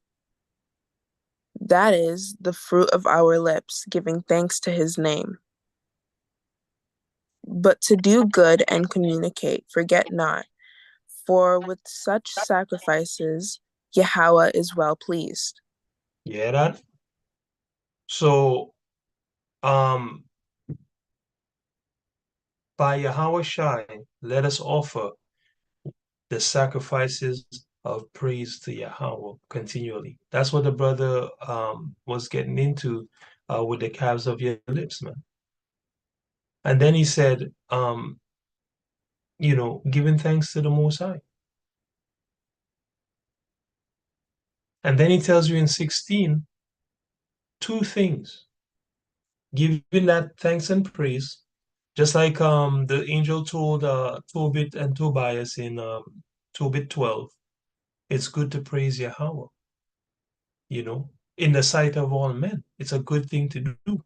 Don't be slack to praise him. We spoke about that, I believe, last week or the week before, right? Those are sacrifices, man. Putting a target essentially on your back in the name of Yahweh. Because why? Hey, these things must be decreed. When a king give a decree, it's not whispered in a corner. It's screamed from the mountaintops so everybody knows. They used to send men with letters on horses and have, these decrees read in all the main places of meeting, the synagogues and the town squares. And in medieval times, you had the criers screaming out whatever the message was that the king needed to be heard in the middle of the town, right? So this is one of the great sacrifices, to give public praise unto the Most High, man, to acknowledge him for what he's done for you in wisdom, publicly before your people, okay? Publicly in a wise way if you are before the nations. Because Yahweh Shai, for example, gave praise to Yahweh before Pilate. Pilate is a Edomite, and he gave praise to Yahweh in a smart way. The Pilate asked him, "Are you a king?" He said, "You say I'm a king, but," and I'm paraphrasing, "you say I'm a king, but I came to defend truth, and anyone that uh, is about truth will follow me." That's what Yahweh Shai said to the Edomite. So you got to be wise with your words, yeah? But the high praise of Yahweh direct to your people, hey, give it to them straight. When you're dealing with the snake, you got to be wise, right? And these other nations, you got to be wise. Don't be a fool, right? The second part is the most important. To do good and communicate, forget not. For with such sacrifices, Yahweh is well pleased. So in these last days, doing good, as we saw from the example of Tobit, right? And communicating, which is coming together, okay? That's what it means in this particular context. If you go check let's see if I can just pull it up.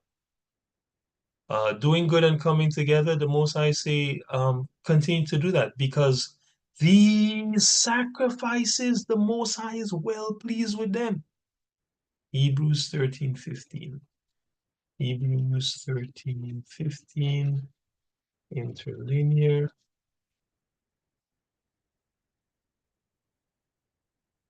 Interlinear.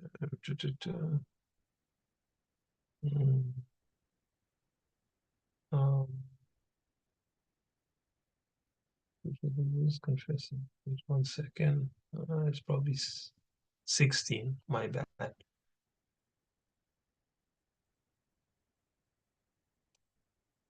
and then the good and of sharing, not be forgetful, with such for sacrifices is well pleased to God.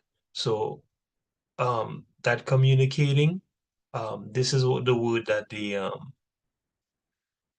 they translate as communicate, right? We have here fellowship, the Thayer's Greek lexicon tell you what? Fellowship, man. Linking up, association, community, communion, join participation, contact, coming together. So doing good and linking up, the most I say, don't leave that out. Why? These are the things with which he is well pleased. So in these last days, in lieu of animal sacrifices, right?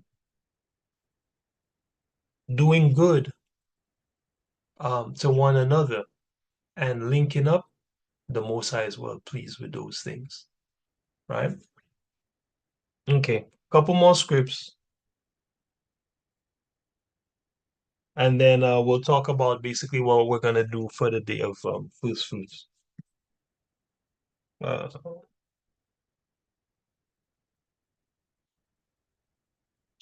so, how can we share with the widows and give it to the poor Israelites and the strangers today? I got a couple ideas, that I got straight from Tobit here. Let's go to Tobit 1. Whose turn is it to read?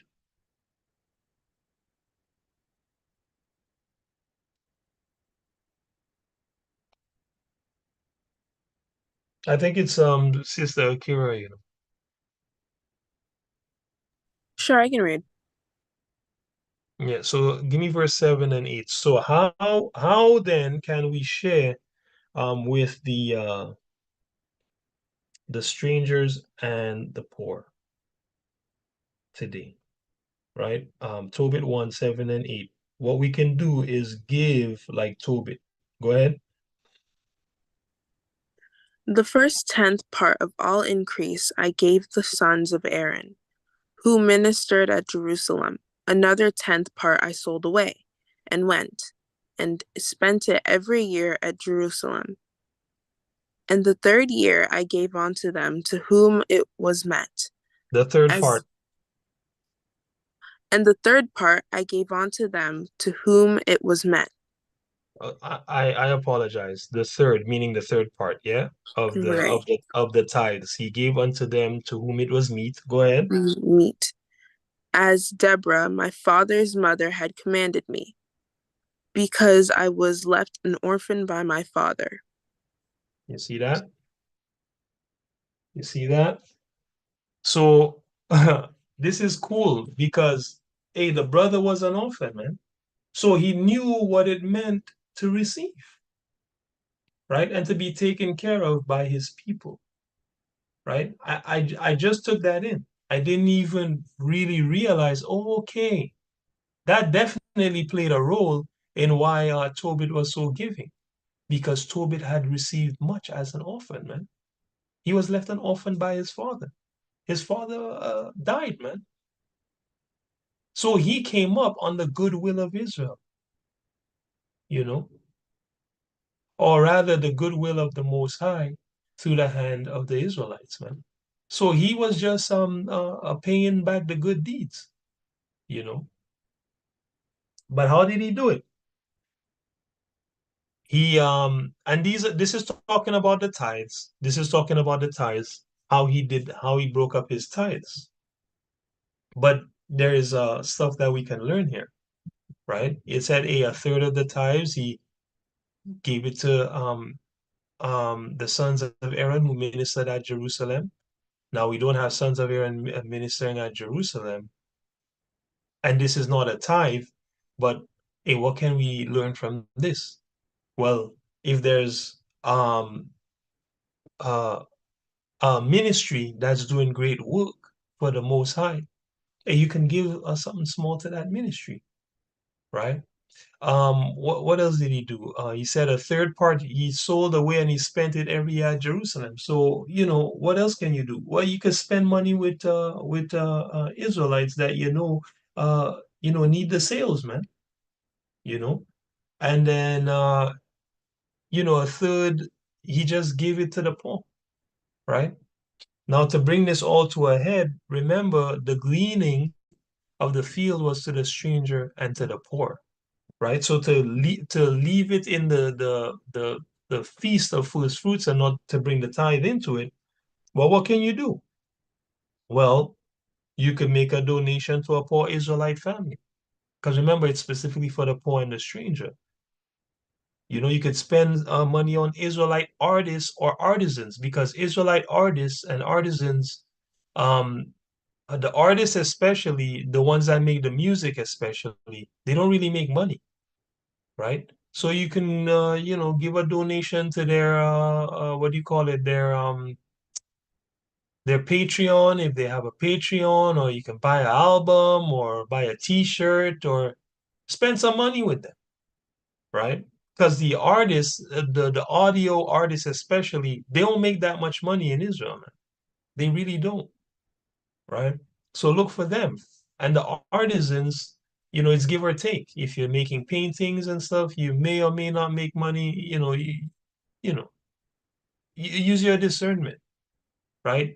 Tailors usually make a lot of money in Israel, right? But if somebody's making maybe little crafts and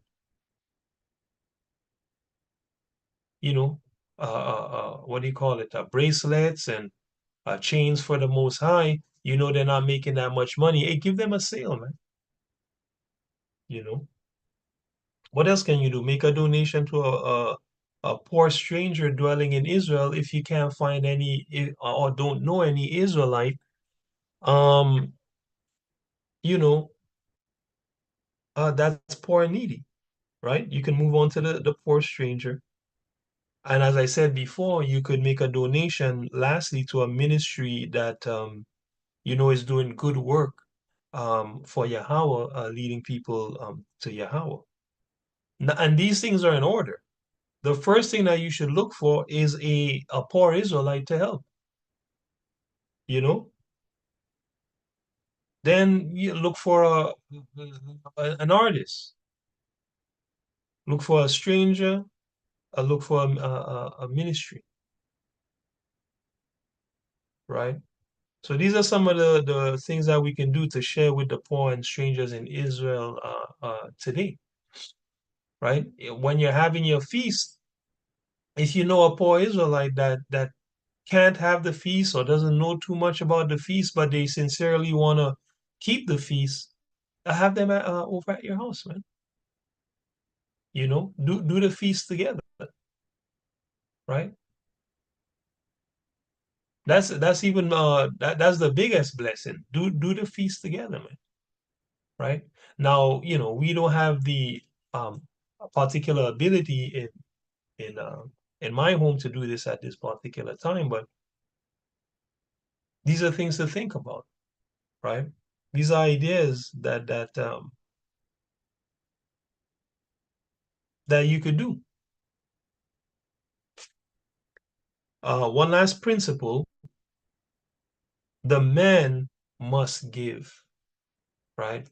The man for the first fruits must not come to the Most High empty-handed.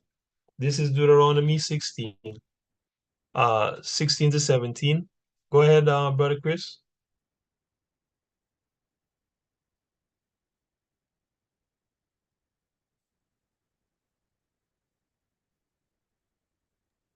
Deuteronomy what? Deuteronomy 16. 16 and verse 17, you said? 16 and 17. 16 and 17? Mm. 3 times in a year shall all thy males appear before Yahweh thy Elohim, in the place which he shall choose, in the feast of unleavened bread, and in the feast of weeks, and in the feast of tabernacles, and they shall not appear before Yahweh empty. Stop right there. The Most High say, you see you men, 3 times a year, you have to appear before me. He tell you in the Feast of Unleavened Bread, Passover, Feast of Weeks, fruits, and Feast of Tabernacles. I'm not hearing no excuse. You got to show up, and you can't come with your hand swinging. Thus saith Yahweh. Right? Go ahead. Every man shall give as he is able, according to the blessings of Yahweh thy Elohim, which he hath given thee. Right. So, then Yahweh Shai said, my burden is light and my yoke is easy. The Most High could have said, make sure you come with 200 silver or don't come. Hey, the Most High say, come with what you're able to bring, man. Whether it be little. I'm watching certain men, because certain men feel bad because they only have little to give. I'm watching certain men, or whether it be a lot, the Most High say, just bring what you can, man. And it's good. So all praise to the Most High. He don't put pressure on us like that, right? But the men cannot come empty-handed. Okay. So that's it for the lesson part.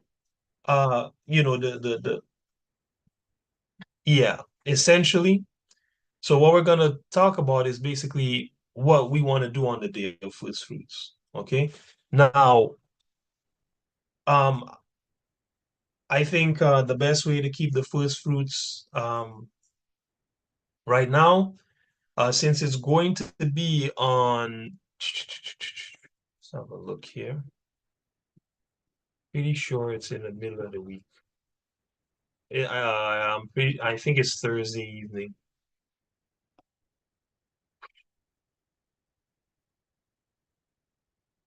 Yeah. So Thursday at 6. Okay, that's the first fruits. Okay. So I mean we'll have a service, right?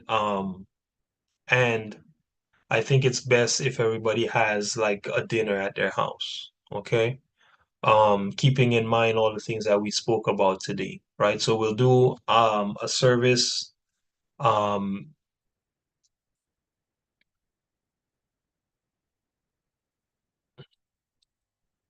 hmm. And you guys can yeah, we'll do a service and then and everybody will do a dinner at their place. Okay. So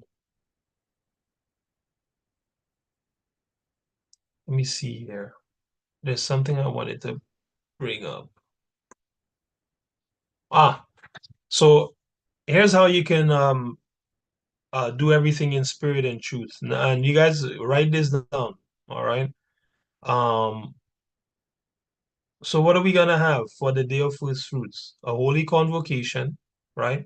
We're gonna bring a new grain offering, which is, and this part is important, the two wave loaves, right? Um, what do you call it? In the spirit of the feast, bake two bread. In the spirit of the feast, again, bake two bread because it's literally a new grain offering being brought to the Most High. So in the spirit of the feast, learn to make bread if you don't know how to make bread. And if you know how to make bread, make two loaves of bread that day to bring to the feast for you to eat. So you can keep the feast in the same spirit as our ancestors, right? Don't cook no goat because Yahweh Shai is the sacrifice, right? Um, get that lamb popping, right? Um, make sure you don't work, right? And the bread's supposed to be about 5 pounds of flour, so two big loaf, right?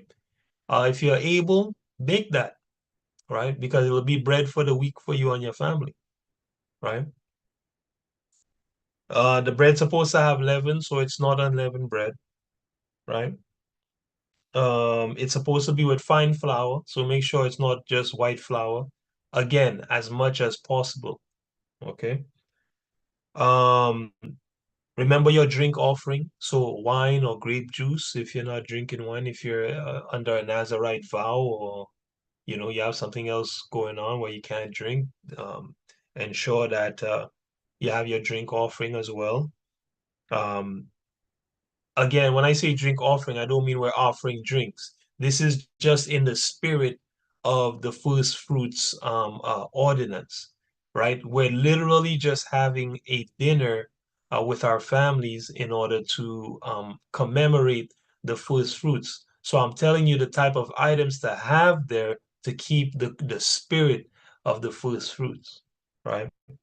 So don't forget your drink offering, right? If you can afford it, 2 bottles of wine.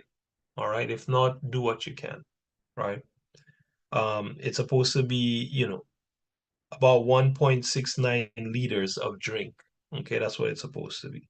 All right. And then the other really important part is to worship before Yahweh at the presentation of the first fruits. So the leader of the house, get those loaves, right? I recommend uh, you know, presenting it before Yahweh before you eat, right? Like maybe lift the loaves and pray and give thanks. Again, in the spirit of the first fruit, right? If you're not comfortable doing that, don't, but make the bread, right? Um, and make sure you worship before Yahweh. So take time with your family, man, to worship. Sing some songs, play a tune to meditate, do some for pray, do a poem, do some form of worship um, before Yahweh.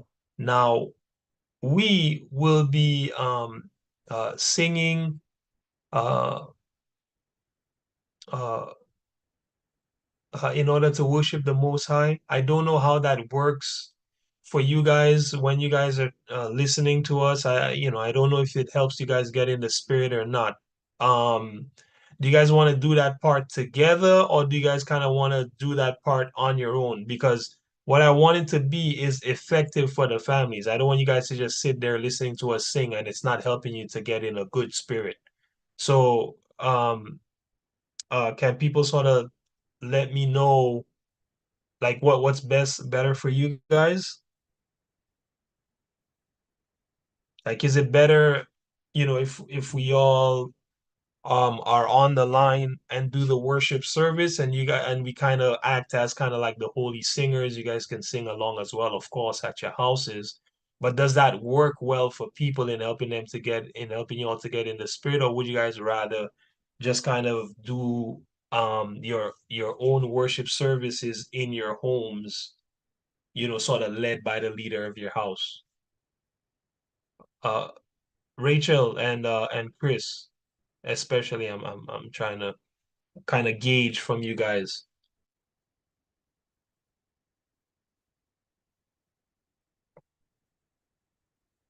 If you guys are talking, your mics Sorry. are off.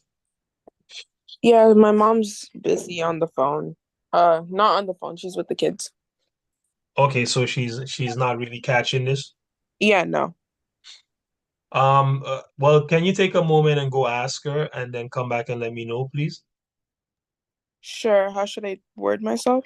Well, just ask her if it's gonna help you guys get in the spirit of the feast more if we kind of act as like the leaders of the service of the worship, or if you guys want to do your own worship service.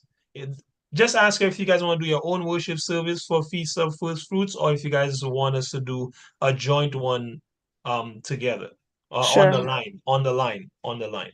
All right. Yeah. And for you, Chris, what do you prefer, bro?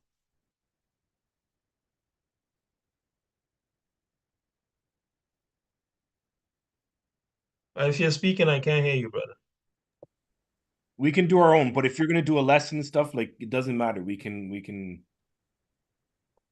sit in and listen to the lesson. That's not a big deal if that's what you're doing. But Yeah, the lesson part, I have no issue with, right? It's just I know. Yeah, then anything else after that, we'll do it on our own. You know, like Okay. yeah. Okay, perfect. Okay, perfect. My mom said that she doesn't mind being on the line thing. Okay, okay, no problem. Yeah, I don't Yeah. mind being on the line either. If you're gonna be online, I don't mind, you know, like it doesn't matter, but we can do Okay. that.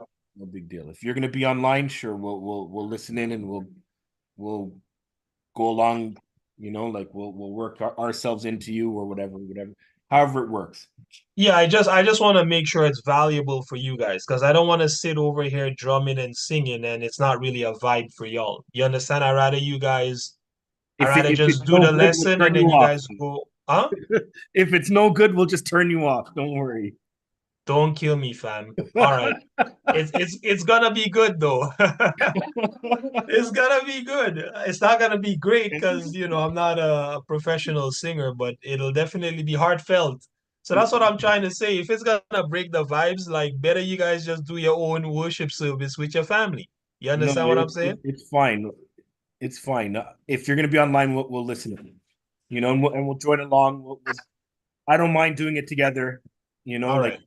if All right. again, if timing works out, how everything, you know, if everything works well, then sure, no problem. I don't want to Okay. disrupt you guys or you know, Yeah. like Yeah, well, we're gonna start at 6. We're gonna start at 6 on that day, right? Probably with the worship service. Then do like, probably a quick little like just a quick little lesson, man, and then go eat and jam. You know what I mean? yeah. Yeah, man. And you know what? Just to keep it together, like I'll throw on tunes and I'll throw on the Zoom and throw on the Israelite music and we could jam, you know what I mean? And you know, Yeah. people can kind of come in and I'll say things if they want or whatever, but I'm gonna run it like that. Yeah, that's cool. Yeah, I'm done. Okay. Okay, cool. Cool. Cool. Yeah, that's it, man. That's basically all I got, I think. Let me see here. Um, I guess my last words really is, in the last days, we give the spiritual sacrifices of righteousness unto our God with symbols of the first fruit ritual in our meals. This is a time to give of the increase that Yah has given you to his people, priests, and singers who need it. Let's keep Pentecost in spirit and truth. All praise to Yahweh, Ba'asham HaMashiach, Yahweh Shai. Right? So as far as the giving to the poor, right? Uh,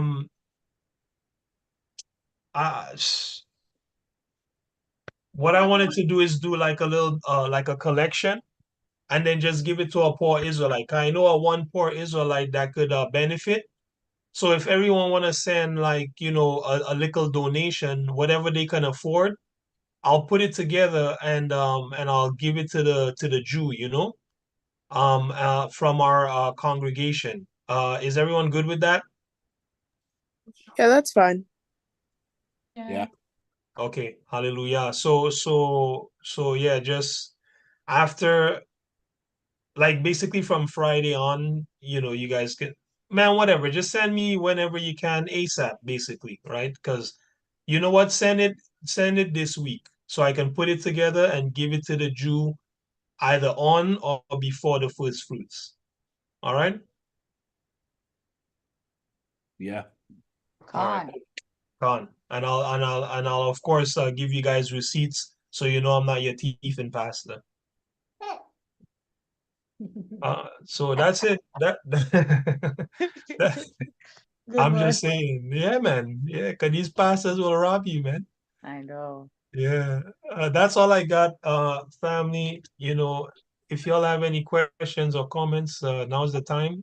For the people that were watching online, thanks for joining us. Like the video, subscribe to the channel if you want to learn how to worship the Most High in spirit and truth and get away from these religions and philosophies.